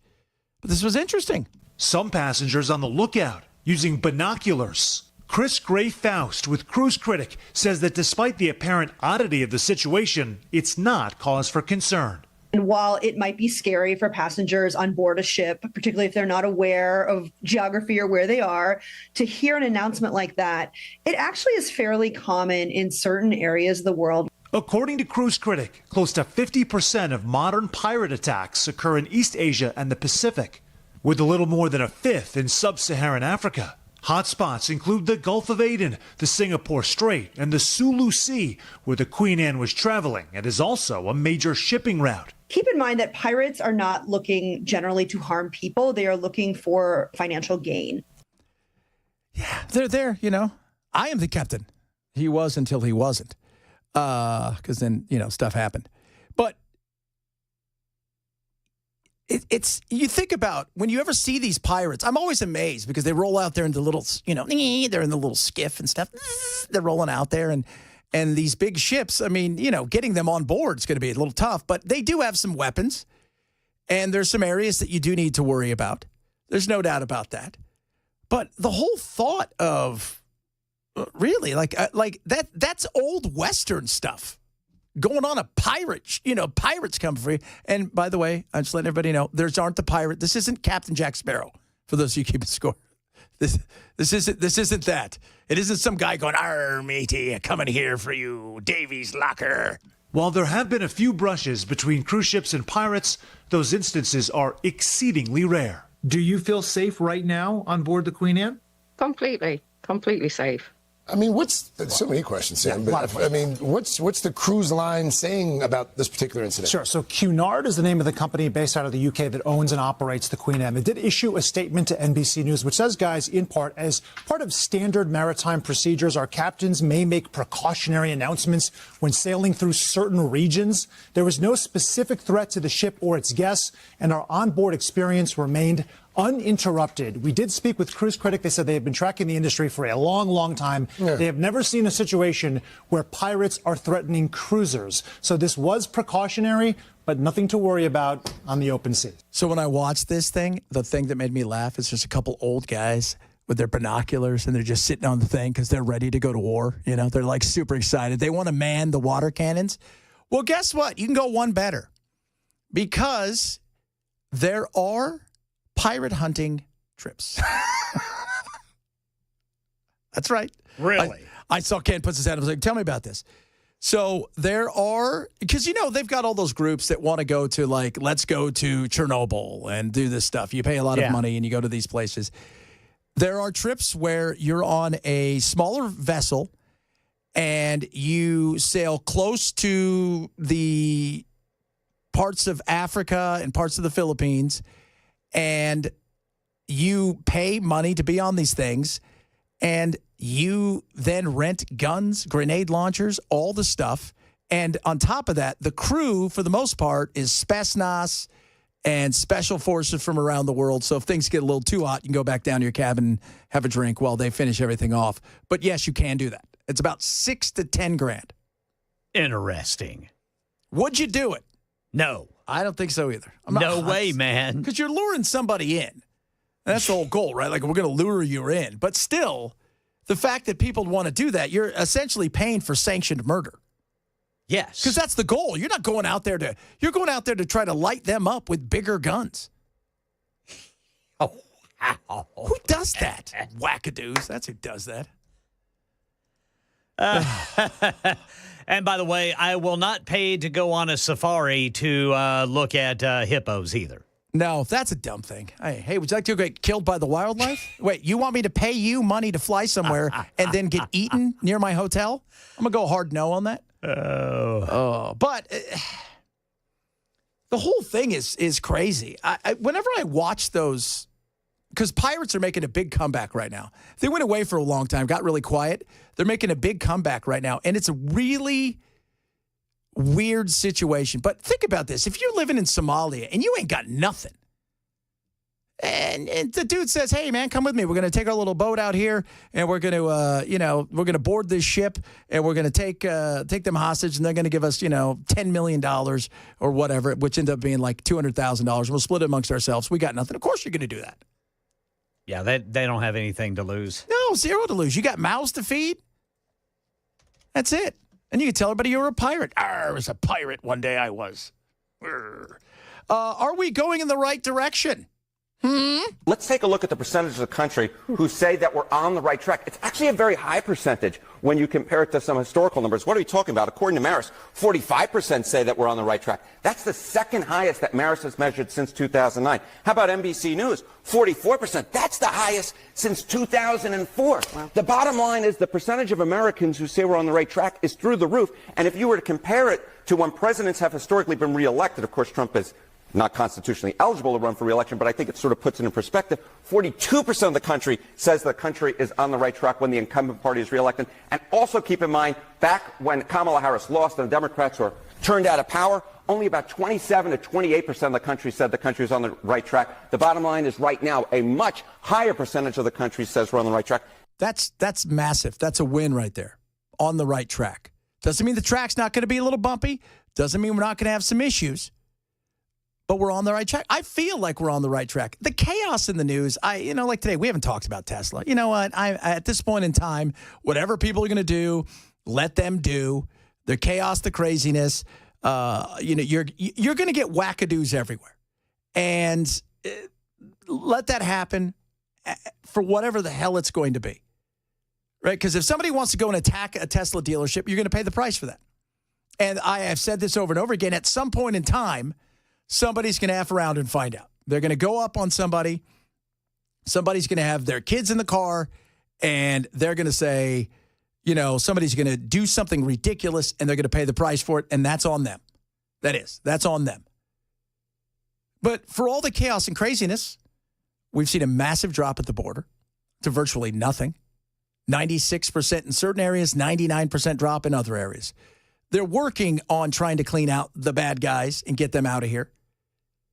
and that's fine. The economy, yeah, it's going to have some stumbles because you're trying to fix stuff, right? You're trying to fix things. You're trying to push, Europe to do certain things. You're trying to push some of these people to do certain things and try to make it a fairer playing field for our people here. And so that is going to take a while. It's not going to be an overnight thing.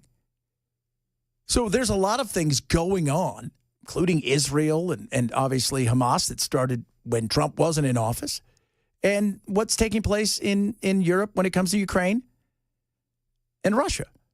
But I think a lot of people, if you stand back, you go, okay, things are happening. But what about Doge and all the people losing their jobs? First of all, as we've said, these things are all going to the Supreme Court. They're going to have the last say in so many of these things. But cutting costs and doing the right thing isn't the worst thing. I think when you hear people, and as we talked about it yesterday, who are upset by some of this stuff, it's the way it's getting done, not so much what's getting done. And it's also what's being cut potentially. And there's a fear factor out there, especially amongst a lot of people who think Social Security is going to be ripped away from them, who think that they're going to lose Medicare and all of this stuff. And that isn't happening. It isn't. And that's what happens when you live in an echo chamber and you only hear one side. And now it's burned into your skull that that's what's happening. And no matter, you could live 50 more years and get a Social Security check every month right on time, hand delivered to you, and you're still going to think it's going to happen to you. And that's tough because that's a tough thing for a lot of people to get over. Indeed. Reach out to us across all of our social media. At Chad Benson Show is your Twitter. If you want to follow me there, and Chad Benson Show on the old YouTube, like and subscribe. And if you want to text the program, Bell, tell everybody the text line because I always forget it. 615-737-9986. Man, a lot of people want to hunt pirates. Just want to let you guys know that. Yeah, you opened a can of worms on I that did. one. Well, I understand that. Would it be funny if it was like the old Pittsburgh Pirates, like Willie Stargell and Bobby Bonilla and everybody like came aboard you? That'd be kind of odd. Don't you think? That makes me think of Joe Bonzel. There you go. From Chad the Oak Benson Ridge Show, Boys. Super Talk 997.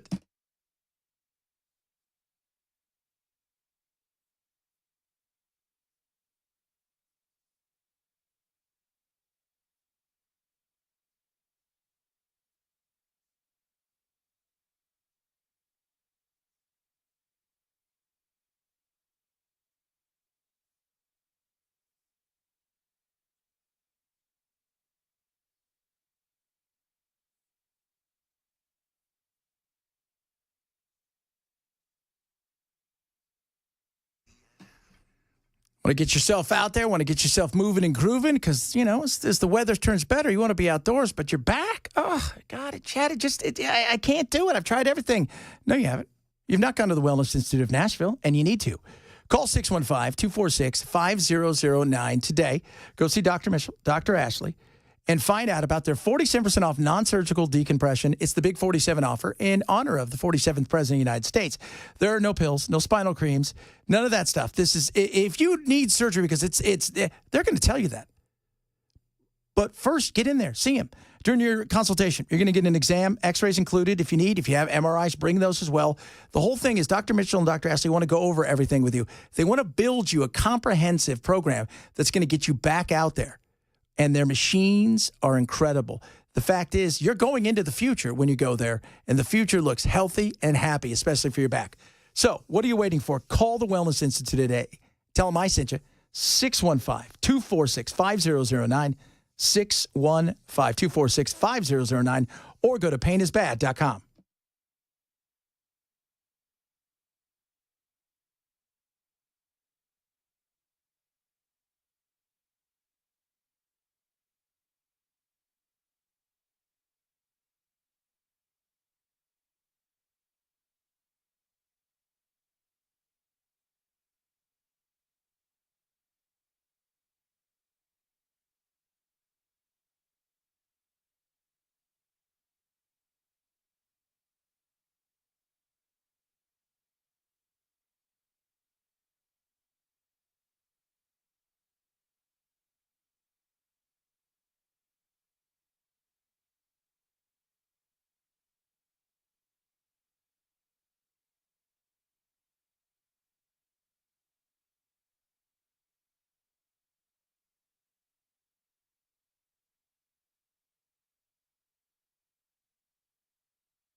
The White House says Russia and Ukraine have reached a limited agreement brokered by the U.S. in Saudi Arabia. We've got details on that coming up at 2 on Super Talk 99.7 WTN. All right, here you go, Ken. Another crazy for you. Here we go.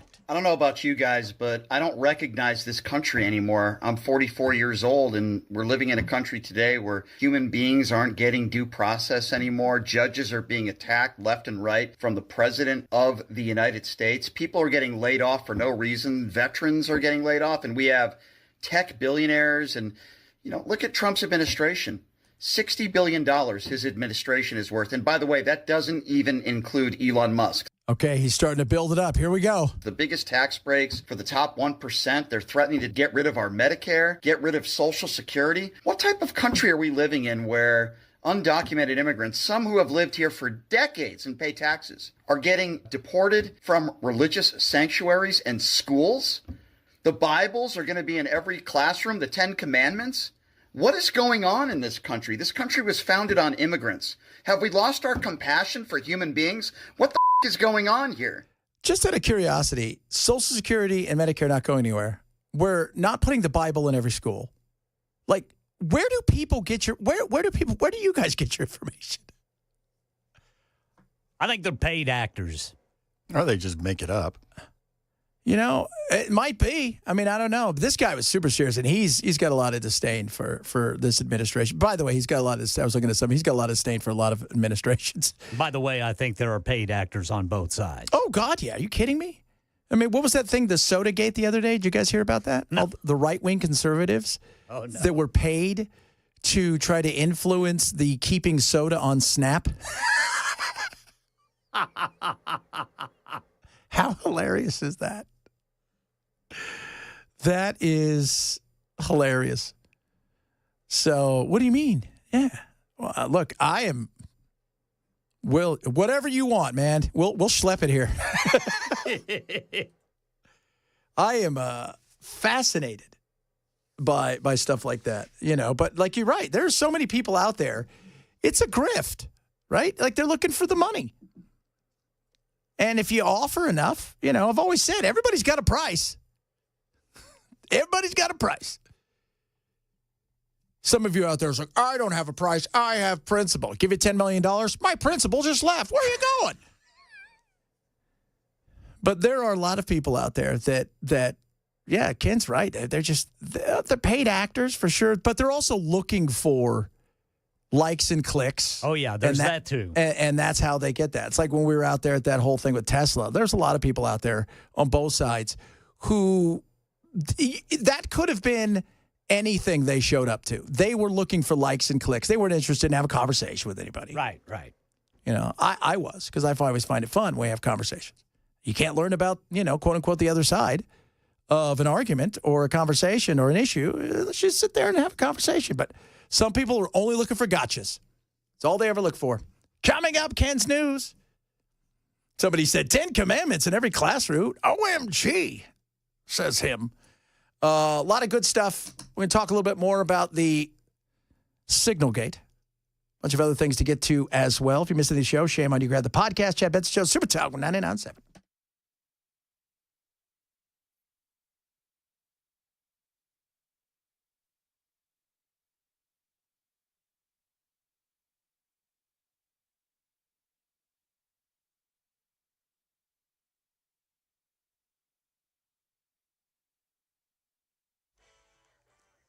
Two o'clock on the dot. I'm Ken Weaver with your top stories. Got the full forecast in 5 minutes. Russia-Ukraine update. Patrick Reevil at the foreign desk says they've reached a limited agreement brokered by the U.S. and Saudi Arabia that falls short of a full ceasefire. The Kremlin and Ukraine's President Zelensky say they have agreed to halt strikes on ships in the Black Sea. In exchange, the US has agreed to ease sanctions on some Russian banks involved in food and fertilizer exports. Russia says it will only start implementing the deal once that happens. This basically resurrects a deal brokered by the UN back in 2022, but that Russia later withdrew from. Ukraine and Russia also agreed to work on measures to end strikes on energy infrastructure. Well, the White House says it was an honest mistake and that no classified information was involved in the Signal messaging app group chat involving top Trump administration national security officials and the managing editor of The Atlantic magazine. But Democrats are on the attack, like Mark Warner, who is ranking member of the Senate Intelligence Committee. America first cannot mean America alone. But that is where this administration is headed. That makes us less safe. Karen Travers says high-ranking members of the Trump administration were on that group chat, including Vice President Vance. Vance was expressing skepticism and opposition to these strikes. He said, I think we are making a mistake, and was saying that maybe this was bailing out Europe because that it's Europe who has more significant trade in this area, not the United States. So to see this all play out on this Signal chat was really quite striking. But the White House is saying that shows that there's healthy debate in the administration about key foreign policy issues and national security questions. Yeah, Atlantic editor Jeffrey Goldberg said he received a Signal invitation from National Security Advisor Mike Waltz, who was a member of the group chat. President Trump says he remains confident in Waltz and that Waltz has learned a lesson and is a good man. Right now in Middle Tennessee, Fox 17 says the Nashville Community Review Board that takes complaints about police misconduct claims the TBI raided a law firm hired by the city to investigate a whistleblower complaint against police. And its request for information from the mayor's office about the raid is being ignored. Butler Snow was hired by the city to investigate allegations made in a 61-page complaint by Garrett Davidson, a former Metro Police lieutenant, that included accusations that Metro Police higher-ups helped state lawmakers come up with the legislation that strips power from police oversight boards. He is the same person accused of leaking police documents related to the Covenant School shooting, which he denies. TBI raided his house. And in Money News, a new report from Savings.com shows, for the first time, 50% of parents of adults provide their offspring an average of $1,400 per month for things like cell phone plans, health, auto insurance, and rent. That's the latest news. Weather's next. I'm Ken Weaver, WTN News.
The fallout continues. Trump talking about the fallout as we are speaking, saying, "Hey, look, this guy is a good dude, right? You know, it was a mistake. Did he do it on purpose? You got to prove that there was intent." But several of you have chimed in, and I have said this too. The way that Pete Hegseth handled this yesterday, I think was a swing and a miss. I think it was absolutely a swing and a miss. You had an opportunity to come out and say, "Hey, my bad," right? Like, the buck stops with me. We had a group chat. We did not know that he was on the group chat, and that stops with me. That was our bad. We got to do better than this. He came out and kind of BS'd, and said, "Oh, it's because this guy hates Trump and he hates all of us and stuff." Hey, he made that's all true. Okay. But that being said, doesn't mean that he was wrong. And you just come out and say, you screwed up. Okay? We made the mistake. Sorry about that. It ain't going to happen again. You know, we got some people, that are all on here. There's a bunch of them. We're talking about stuff, and we're just going to be transparent as can be with this. NSC, though, to their credit, they own this, Peter. They said this is an authentic chain. They did not try to deny it. But my question here, Jeffrey Goldberg, I watched him last night. He intimates that his name popped up as JG in the Signal chat. I would think, and Lawrence Jones is like a Signal expert over here, JG, if it pops up as such in the chat, you got to be in someone's phone. Who is that? Yeah, JG. I don't know. Do you know JG at the White House? Well, there's speculation that it was meant to be Jameson Greer, the U.S. trade representative, but that at this point is just speculation. That would explain. There's no way to know. But what I kind of am curious about, why did JG leave the chat? I guess everybody that was on there got an alert. Oh, JG has left the group chat on Signal. Well, I didn't know that. I missed that. Yeah, I said the same thing because he probably knew I shouldn't be here. And he probably got to it late. He probably wasn't looking at it. He, being Jeffrey Goldberg, got if you're in the Beltway, this is the way it works. The Beltway is a really weird place. They think the world revolves around them. They think this is really America. And so everything there is very important.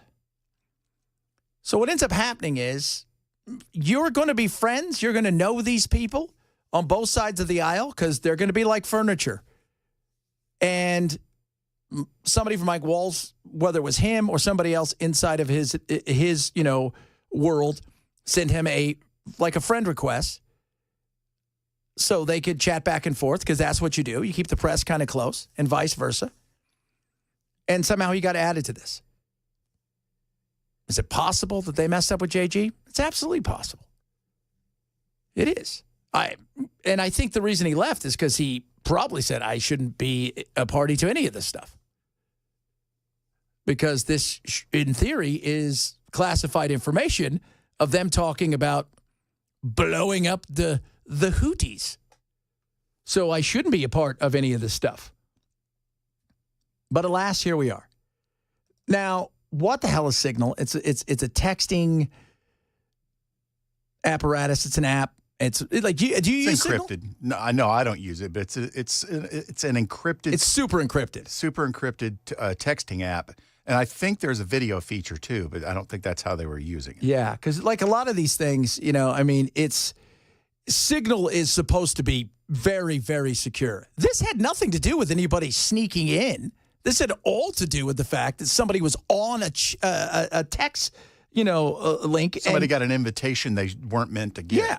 So it had nothing to do with them sneaking. Here's the problem, though. Now the world knows that our guys have used Signal, which is probably not good, So that we're clear, one of the first things that happened when I was confirmed as CIA director was Signal was loaded onto my computer at the CIA, as it is for most CIA officers.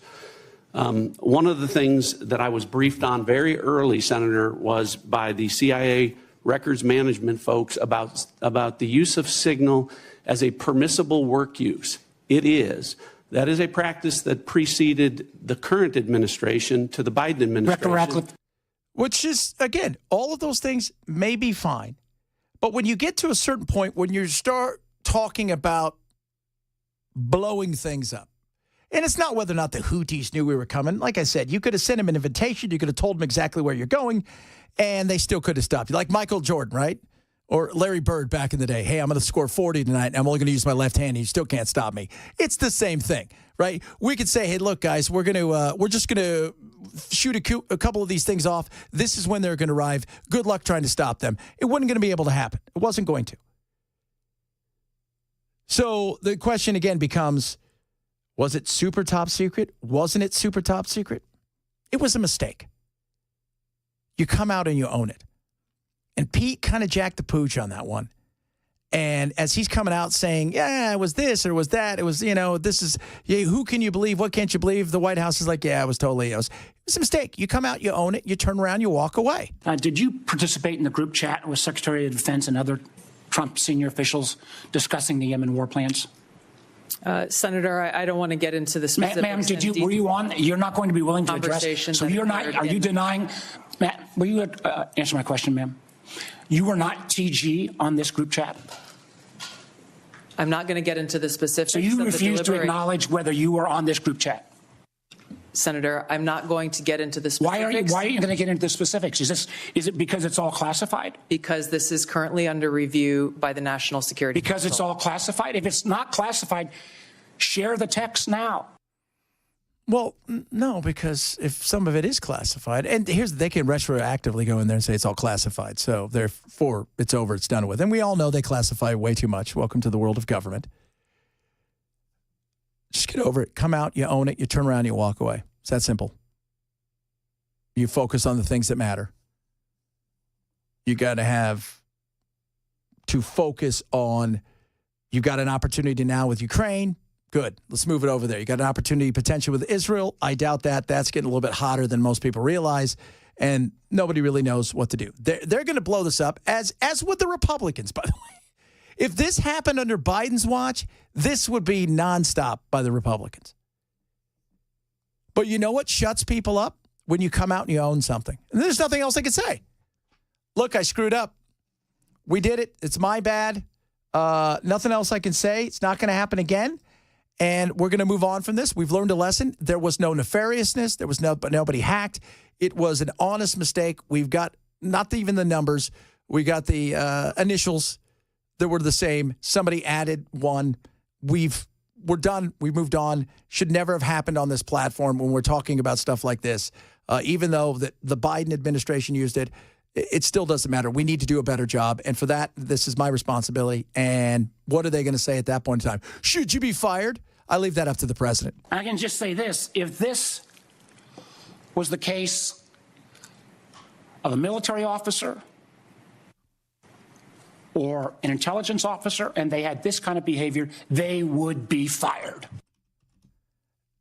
That right there is Mark Warner. Here's the thing. If you did it on purpose, nobody's arguing that it happened, but did you do it on purpose? There's a difference. If Walz did this on purpose because he wanted everybody to know what was happening, if Pete Hegseth knew that he was on there and he wanted this all to get out, then yep, you fire them and they're in some serious trouble. If it was a mistake, it's a different story. See, somebody said, Hegseth's own words regarding the Hillary emails, he should be fired at the minimum. Here's the thing with Hillary. Hillary knew that she wasn't using the thing she was supposed to, and they told her and warned her, and she continued to do stuff. Then she destroyed things. It's not the same.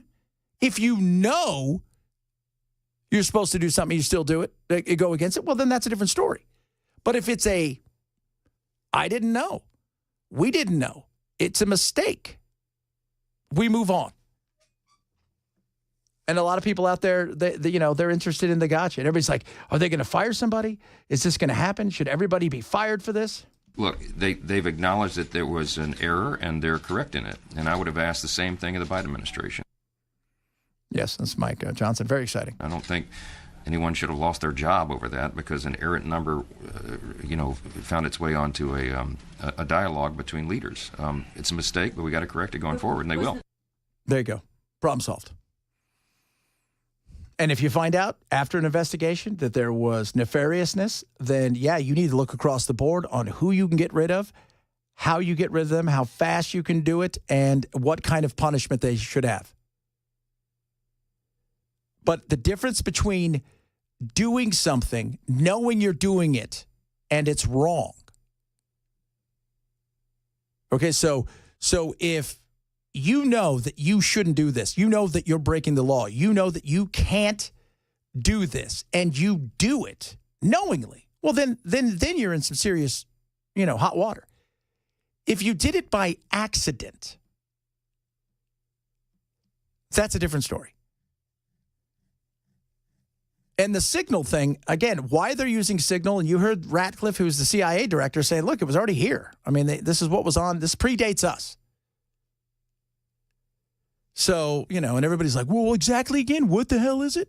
Signal bills itself as an ultra-secure messaging service, which allows users to send texts and make phone calls and video calls. Those communications are end-to-end encrypted, which means any message sent on the platform is locked in a kind of digital safe. Only the person receiving the message has the key to unlock that safe. Apple's iMessage and Meta's WhatsApp also offer encryption technology, but Signal is generally considered one of the most secure, though not unhackable. Mike Dubusky, ABC News. Nothing's unhackable anymore. I mean, they hack the blockchain. So if you can do that, you can pretty much hack into just about anything. That was supposed to be the unhackable side of stuff. I've used Discord. Which ones have you used, Bell? What do you use? I really don't anymore. If I need to text anybody, it certainly does. I mean, nothing that I do needs encryption. So you don't know that. I mean, I text you with just like the texting app. Yeah, that's what I do. I've used Discord and I've used WhatsApp, but I use a lot of WhatsApp because I have friends in Europe, and it's just easier to use that way. And doesn't WhatsApp have like a component where it can replace a phone number? Yes. Where you're not like if you don't want to give out your personal number, you give out a WhatsApp number. Yeah, you can give out a WhatsApp number. You can still get the phone call. Yeah. So and again, all of them have some sort of encryption, but it's again, anytime you're using any of this stuff. I mean, think about it. And I tell this, we touched on it a couple weeks ago. The amount of Bitcoin that was stolen by North Korea, like 1.6 billion, or I don't know what it's worth today, but think about that. Think about hacking into digital wallets, stealing all that kind of stuff. They don't even have the internet. They've built their own janky internet to get around certain things and to do certain things. Anything could be hacked. And so now that we know this, you have to do better. It's that simple. It's not a hard thing, people. It's not a hard thing. Coming up, we're going to talk a little infrastructure because the grades are in for infrastructure. And can I just say, we are not being graded well. And it's ugly out there. And that includes what is going on with the airlines and that industry. So because it is ugly. And, I mean, we never think about infrastructure outside of once we get the bill passed or something bad happens. But if you think about all these bridges we drive around, all these things that are out there that infrastructure really needs to take care of, and we passed that bill. I'm still waiting for some of this stuff to happen. If you miss any show, go to the podcast. It is the Chad Benson Show. Super Talk 99.7.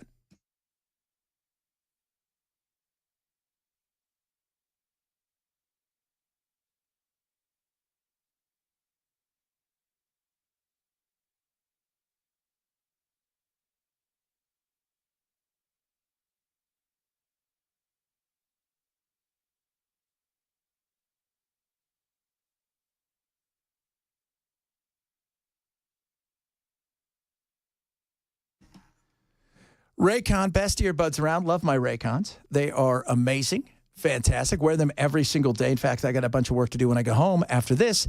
I have my Raycons in, and they're awesome. Fit, feel, comfort, second to none. Earbuds that are truly incredible. So you go to buyraycon.com/Chad. Now, when you do that and use my code Chad, you're going to save 20%. You get a 30-day happiness guarantee.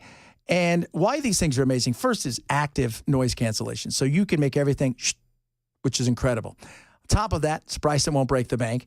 The fit, the feel, the sound is incredible. And fast charging, which I love. And that means for every 10 minutes you charge it, you get 90 minutes of listening. They're incredible. If you're looking for the best, do not settle for anything out there except for Raycons. They're incredible. Go to buyraycon.com/Chad. Save 20% right now. Buyraycon.com/Chad right now for the best earbuds around, the everyday earbuds from Raycon. Buyraycon.com/Chad.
Doesn't look like any heads are going to roll for now as a result of that big group chat bombing terrorists controversy going on. We'll tell you what President Trump just told reporters at 2:30 on Super Talk 99.7 WTN.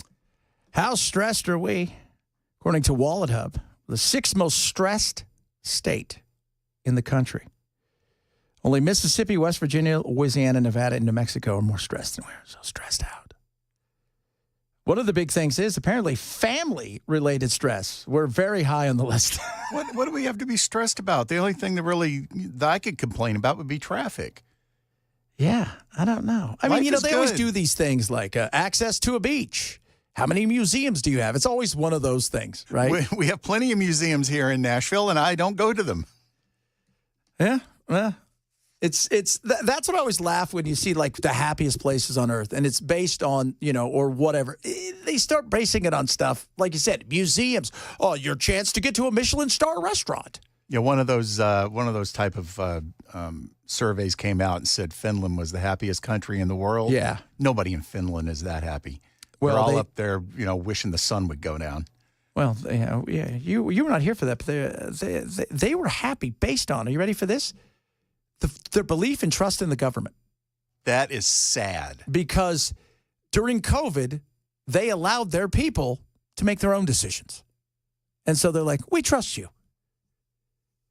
We trust you. Trusting government is a fool's errand. It is a fool's errand. It's going to bite you some way, somehow. You should want to have enough trust to go, yeah, it's like trust but verify. I kind of trust you, but not 100%.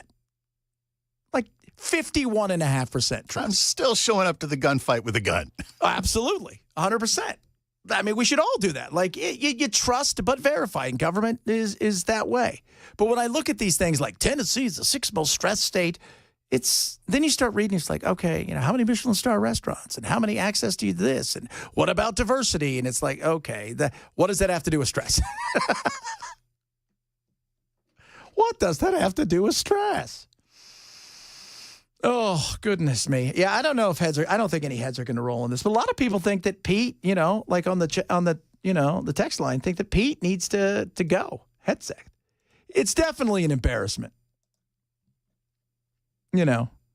It's definitely an embarrassment like this. And somebody thinks that you, Bell, are going to start chloroforming women. I don't even know what the hell that's all about. That's Jason being Jason. You got something to tell us where you've been? No, actually, I don't. I would never do anything like that. Jason Voorhees? Close enough. Oh, you know what? I should have sent it to you guys last night. There was a Instagram video or one of those things where like people are working at like a Planet Fitness or something, and two guys are dressed. One's dressed like Michael, the other guy's dressed as Jason, and like this girl's dragging along like the weights on the ground, and Jason's just pulling somebody inside of a sleeping bag. You still have that? If you still have it, send it over. Oh my God, it was hilarious. I was like, I like that. That's good times right there, kids. That is good times. I don't think heads are going to roll. Depends on what kind of traction the Democrats can get on it. Yeah. If something isn't happening in the next 2-3 days, it'll go away. And here's something else too, and this is something I think people need to realize. It also depends on whose head it is and at what time. Pete serves a purpose, and Pete's doing okay. Pete's not going anywhere, especially with this administration and Trump. He's not going to listen to it. If Pete's a pain in the butt and Pete's not doing his job, even if it wasn't Pete's fault, dude, you got to go. Well, I think right now, if anybody was going to get fired, it'd be Walz. Yeah, I think so too. But Trump's come out strong supporting him. So yeah, so I don't think they're going to blow him out. But all of these things depend on the moment in time. And that's like anything at work, right? You've got people at your work who've made stupid mistakes. But you know what? That guy or gal is one of your big sellers. You're not getting rid of that. You're not losing that revenue. So you'll look the other way in a situation. And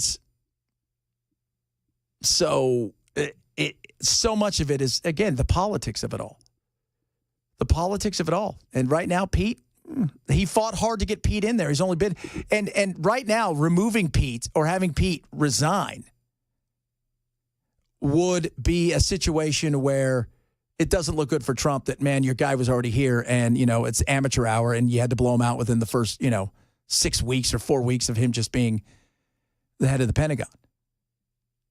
And I would find, like I said, Pete, you come out and you say it was my fault, Jack the Pooch, my bad. I will offer my resignation to the president. And the president said, no, I don't want him. It's a stupid thing. We all move on from this. And with Trump and with the way that things move and how they, clutch the pearls and follow him, he'll say something today that'll piss them all off, and we'll forget all about this. I was getting ready to say we're almost to the end of this particular story cycle. Yeah, because you think, what's next? Like, what's happening tonight that we don't know about? And you got to remember Trump's history. He loves to fire people. He does. He does. If you give him a reason, he'll drop kick you. Yeah. I mean, and people like to leave. Like, who was the lady who's already left? His former, his former personal attorney. Right? She just left. So just a few months into it, was her name Habib or Hababa? She gonna write a book? Probably. They all write a book, man. I'll tell you what, somebody comes up to you and offers you $600,000. Just tell them you're in the administration. They don't know. Remember when Omarosa wrote a book after Omarosa. Jeez. Oh, yes. I remember that. Omarosa. Oh, God.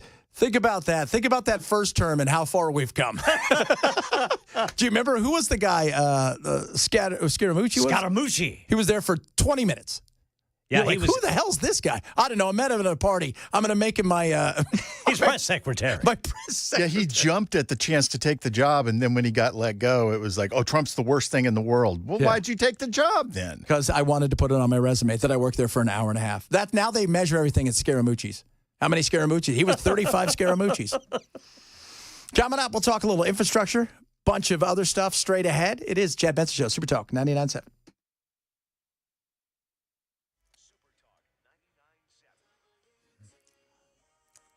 2:30 on the dot. I'm Ken Weaver with your top stories. Got the full forecast in 5 minutes. President Trump's defending his national security advisor, Mike Waltz, over that group chat about bombing terrorists that involved top administration officials like Vice President J.D. Vance, Defense Secretary Hegseth, Secretary of State Rubio, but also the Atlantic magazine chief editor, Jeffrey Goldberg. Trump telling reporters moments ago. He's a very good man. That man is a very good man right there that you criticize so strongly. He's a very good man, and he will continue to do a good job. And then that man, whom Trump says is a very good man, spoke up. We have our technical experts looking at it. We have our legal teams looking at it. And of course, we're going to keep everything as secure as possible. That's Mike Waltz. And the White House claims no classified information was compromised during that group chat.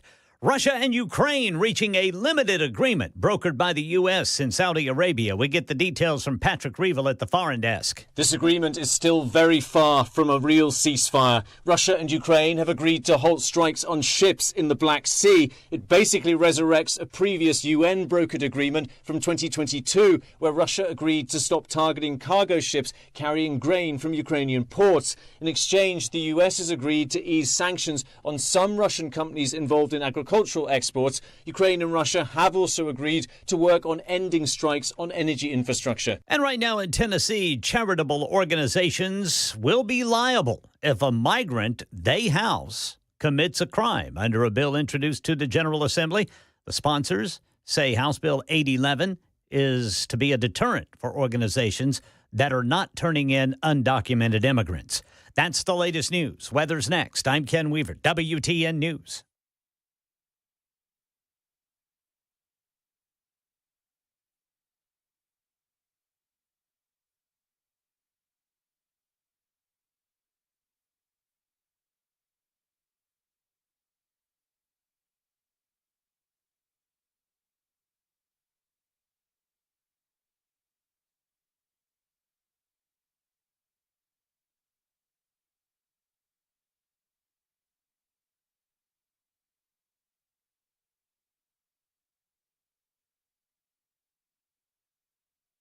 Back in the 70s, Thursday and Friday. Good sun to end the week. 10 seconds to begin. More cloud cover building in on Saturday. A late day shower or thunderstorm. Sunday is a versatile weather day with the risk of strong, severe thunderstorms in the afternoon. Get your retirement ready toolkit from our friends over at Beacon Capital Management. Beauty of them is they're local. With all that's going on in the world, people are worried about their retirement. It's good to speak with somebody because, as I pointed out on numerous occasions, the last thing you want to do is unretire because you have to. And you don't want that.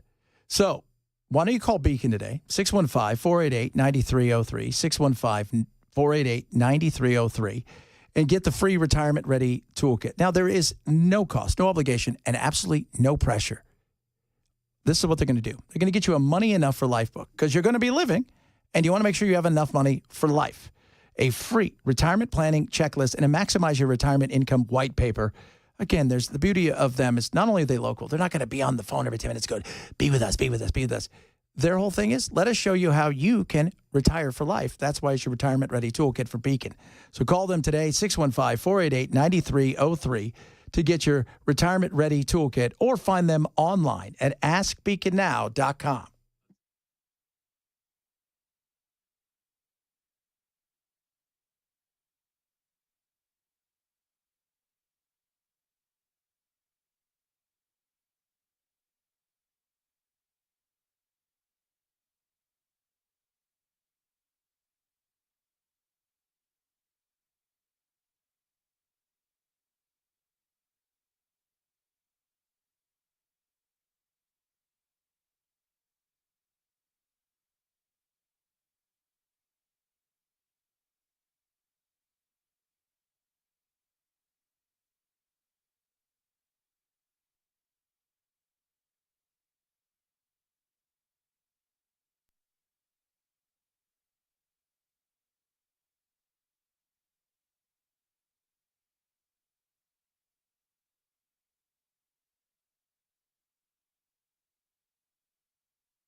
Infrastructure. We have a problem with that. What happened to that big infrastructure bill? I thought all that was going to get fixed. Apparently it hasn't. Some of these sectors got grades that would probably get you grounded. The best performers, we're talking about our ports and railways, but when it comes to roads, dams, and the aviation system, they were among the worst performers. And this comes as aviation safety will be the focus of a key hearing on Capitol Hill this week, and the families of those killed in that midair collision are demanding change. It's so much loss. It's so much unnecessary loss. Rachel Ferris feels like she has to be a voice for those silenced in January's midair collision over Washington, D.C. I want people to remember that all 67 souls on board were precious. They were beautiful. This isn't just an accident that we move on from. Among them, her cousin Peter Livingston, his wife, and their 2 young daughters. I miss him terribly. And the moments that they'll really undo me is when I look at the pictures of his girls. Those are the moments that I find just impossible. You won't get to see them grow up. They won't graduate from high school. They won't go to the Olympics. They won't get married. They won't have babies of their own. And they deserved that. They deserved that. She wants lawmakers and the FAA to take action now to make flying safer. Flying is safe, but we got a lot of problems. And this goes back to the stuff we talk about with Doge, right? It's a perfect example of us trying to streamline and become modern. Airplanes, private sector, are moving at a rate that is tremendous. They are so much further advanced than so many of the radars and so many of the systems we have. Even some of the systems a little bit more modern are still well behind the times. And the last time I checked, I thought we had spent a ton of money on infrastructure. That's what I thought. Maybe I'm wrong. But one of the things that she brings up is something that is true. Here's the thing about government. Government's reactionary. Businesses in the private sector, they're forward thinking. They're trying to think about something that's coming, not what's happened. Business needs to be forward thinking and ahead of it, while government and a lot of industry at times in themselves is reactionary. The newly released infrastructure report card gave the U.S. aviation system a D+, unchanged from 4 years ago, due in part to the slow pace of modernization and a funding gap of $114 billion over the next 10 years. While we have made progress, there certainly are warning signs, and that tell us that we need to further invest. Transportation Secretary Sean Duffy is now calling for rapid updates to the country's aging air traffic control system. Does it upset you that it takes people dying to get attention to make a change? Somebody called it a tombstone mentality. Every regulation is written in blood, and that's not the way we should be doing things. I think that's outrageous. Is that what makes you want to fight for change? This loss is with us forever. And I don't want anyone else to experience this. The tombstone mentality is, it's sad but true. And even some big businesses who have to work with the government, it isn't until you're forced to make a change because of something at times tragic that brings eyeballs onto it. So as we talk about this, think about all of the bridges here in Tennessee and in the surrounding states. How dilapidated, how busted are they? Even though they may look okay, how many of them need to be retrofitted? And it's not just, by the way, as you know, something as like, oh my goodness me, scary as bridges or the, you know, aviation. Think about, I thought we were going to get, you know, rural broadband everywhere. You know how many people will be connected? 0. What about those charging stations we spent billions on? How many people are charging? Not many. Because government is great at getting the money, allocating the money, and then doing nothing with it. And you know, when you hear people say we need to cut regulations, we need to cut all this stuff, the whole thought of when I was playing that Bill Maher stuff yesterday, when he was on with Ezra Klein, you have 400,000 regulations in California. That wasn't a joke. That's reality. That's insane. And that's why people are fleeing places like that, because of overregulations, ridiculous regulations that are insane. It's the same kind of thing. Getting something done in so many of these things that need to be done, it's just, it's one agency after another agency fighting over this and fighting over that. And it's nuts. In the choo-choo train, like, you know, we got the choo-choo train coming here, right? Like Freddie's got his choo-choo train, and we'll see what happens now that there's not, you know, we're raising taxes, but are we really going to get it? How about this? California passed the bill in 2008 to get the high-speed rail. It's 2025. They are still not done with their environmental reports yet on that.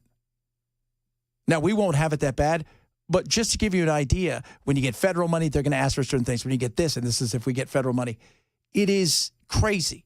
They love to come up with bills and agencies, allocate money, but when it comes to what you get from it, it's at times very little and very disappointing. Overall, infrastructure earned a C. 8 of the 18 segments showed improvement, and the authors credit the billions of dollars that have been spent under the infrastructure bill for that improvement.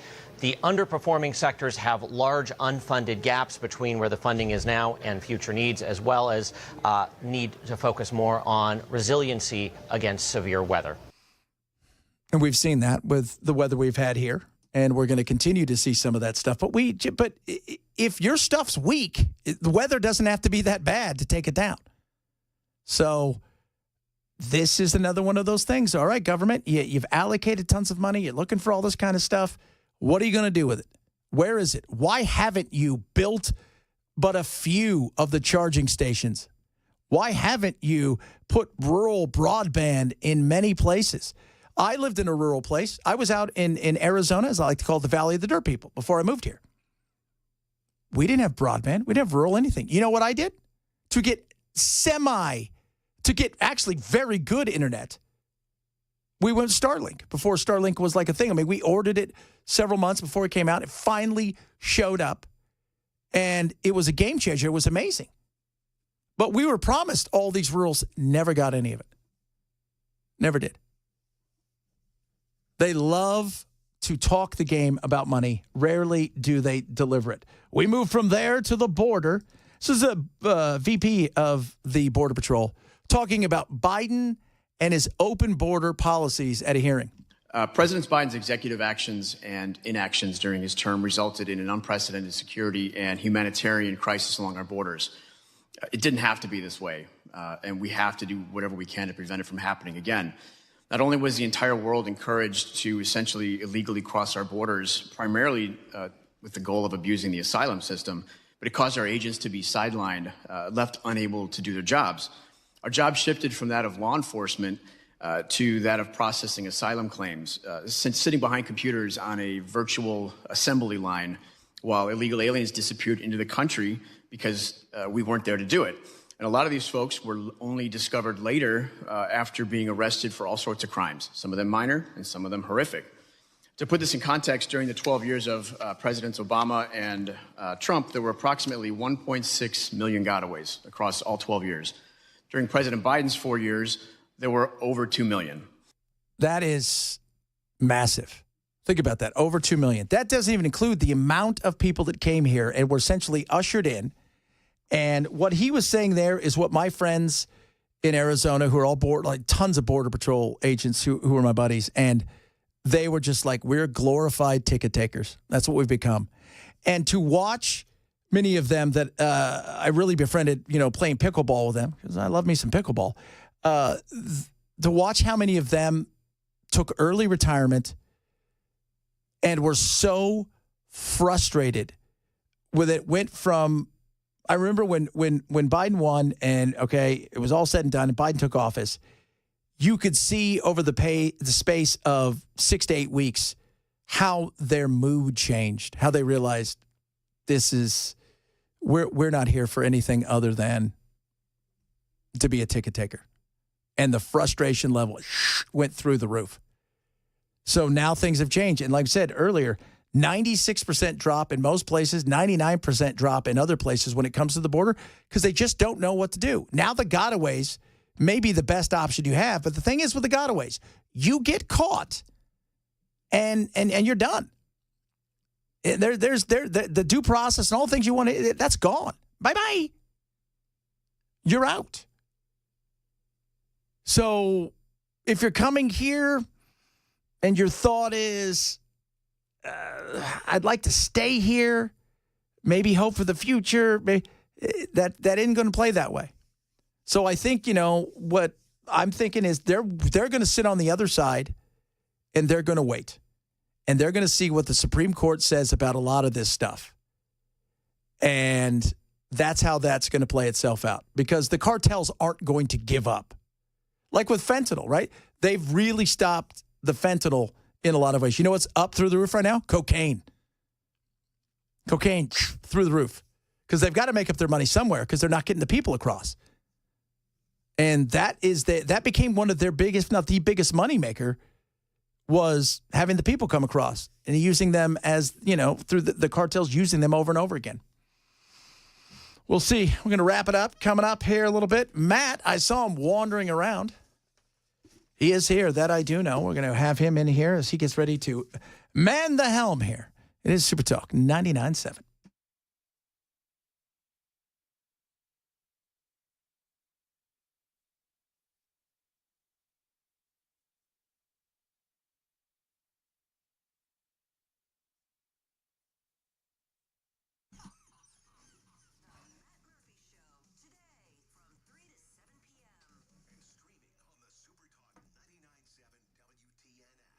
Prize picks. So baseball season is here.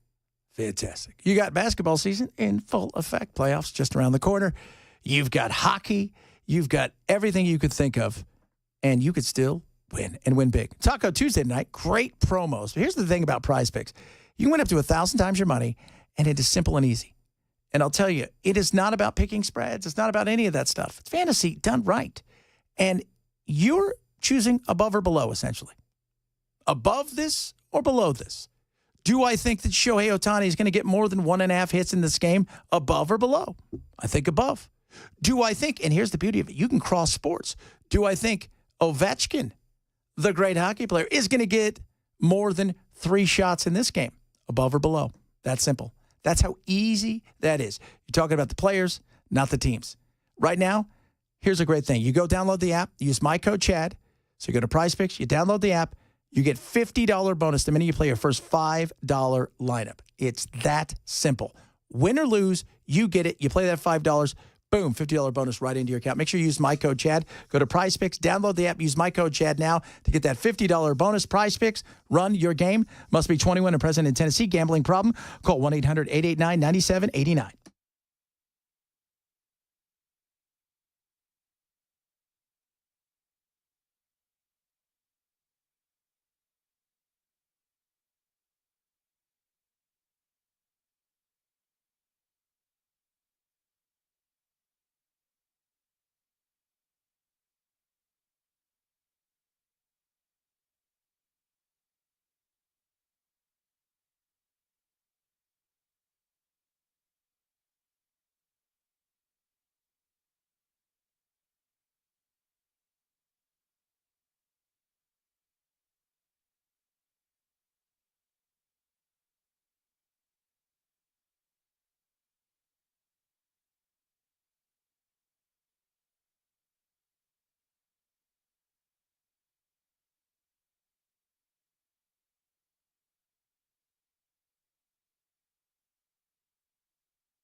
Oh, very cool.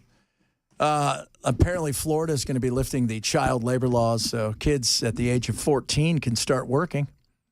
I'm all for it. I don't have a problem with it. I think it's good. Teacher's responsibility. My stepdaughter is super excited that she can work at, I think, Publix at 15. And because she's homeschooled, so she's super excited. Work a couple hours. It's great for responsibility. Mm-hmm. Maddie, how old were you when your grandfather started putting you to work? 11. Yeah. Because I asked for Levi's. Yeah. I asked my grandmother for. By the way, if you're watching on Talk TV, I'm being that guy today. I'm very proud of You're being Corey Hart? I'm being that guy. Your sunglasses at night? I'm being that guy. Y'all know the guy. I can't pull it off. I want to be able to pull it off. I can never pull this off. Can I pull this off, Bell? I think you're pulling it off with a great aplomb. Well, thank pulling it off and being comfortable as you do it. Because part of it is the being comfortable part. I'm completely uncomfortable doing this. Yeah. I'm wearing my sunglasses in the building, and I told Chad, I was like, I want to be this guy today. Yeah. Because when you meet someone and they're inside of a building and they have sunglasses on, they either are somebody or they think they're somebody, and both of those things come with an attitude. Yeah. Or they're really blind. Right? Like, that's also a possibility. I mean, I suppose. But as I can't remember the last time I met a blind guy. My blind friend, why do you guys wear glasses, right? We don't make deaf people wear ginormous ears. I can't do it. I can't blow them. I can't do it. That's true. If you're deaf, you have to wear headphones all the time. That's so mean. That's so mean. Don't tell any of the deaf people I said that. They're going to be all mad at me. They're going to be like, there's two groups of people that we can offend with the impunity. That's the deaf and the Amish. Right? I mean, because somebody else has to tell them. Well, they have their kids working early. Yeah, I mean, good for them. They don't have any radios, right? No, I think nowadays they're pretty semi-modern. Oh, that's Amish light. Come on, Amish. They're all kind of having. I bet they use power tools. They're out. Was it No, it's not persplunking. That is when you go into the cave. What is it? Persplunk? No, that's spelunking. Spelunking. What's the thing when they? Persplunking. What's that? That's what I do in the bathroom. Persplunk. What's that? What's the thing they do when they turn them loose for a year or two? I know what you're talking about. Rumsproken or whatever it is. You've got me beat. I don't know. I got no clue. That's where they turn them loose. But yes, I think it teaches you a lot of life lessons that you need to learn about. And yeah, I asked for Levi's when I was 11 years old because I didn't want to wear Huskies anymore. My grandmother shopped at Kmart, and the off-brand at Kmart were called Huskies. Yes, I felt like it was a personal attack on everybody. Well, I mean, I was a Husky boy. And my grandpa said, "All right, you want to wear Levi's blue jeans? You work for them." And so there you go. Yeah. So I work young. My family owns stores, and so we worked there. But then I was like you. My grandfather put me to work when I was a kid, and it was about teaching you a lesson. And he owned all of the commercial dumps in Southern California. So I was telling you, this is where people drop all of their their trash, but it was a lot of trash, but a lot of commercial stuff. I'd have to go through, get all of the metal, all of the aluminum, strip it down. Oh, man. And I'm running around as there's big trucks running around everywhere, seagulls everywhere. It teaches you, I don't want to do this for a living. That's exactly. Well, and I was telling Chad right before we came back on air that I felt like it was such an adult moment. I was 15 years old. My grandfather was a heavy equipment mechanic. And when my mother got brain cancer, he left his job at a road construction company and went and worked out on his own. And I told him, I was like, I love you. I don't want to do this. This is awful. This is and he had, and at the time he didn't really say anything about it. Later on in life, he said, I had respect for you. He told me, and he would tell his friends, he told me when he was 15 years old, he had no interest. Yeah. Which is it was neat having money, your friends, you got $20 in your pocket or $30 in your pocket that you earned. But that being said, your friends don't have any, and if they do, their mom and dad gave it to them. You earned it. That's right. That's a little bit different. It taught me a little responsibility. It also taught me I don't want to do that job. No doubt. No doubt. What are you talking about today? I am going to desperately attempt to care about this Signal story, which I do not care about the Signal story. I do not care.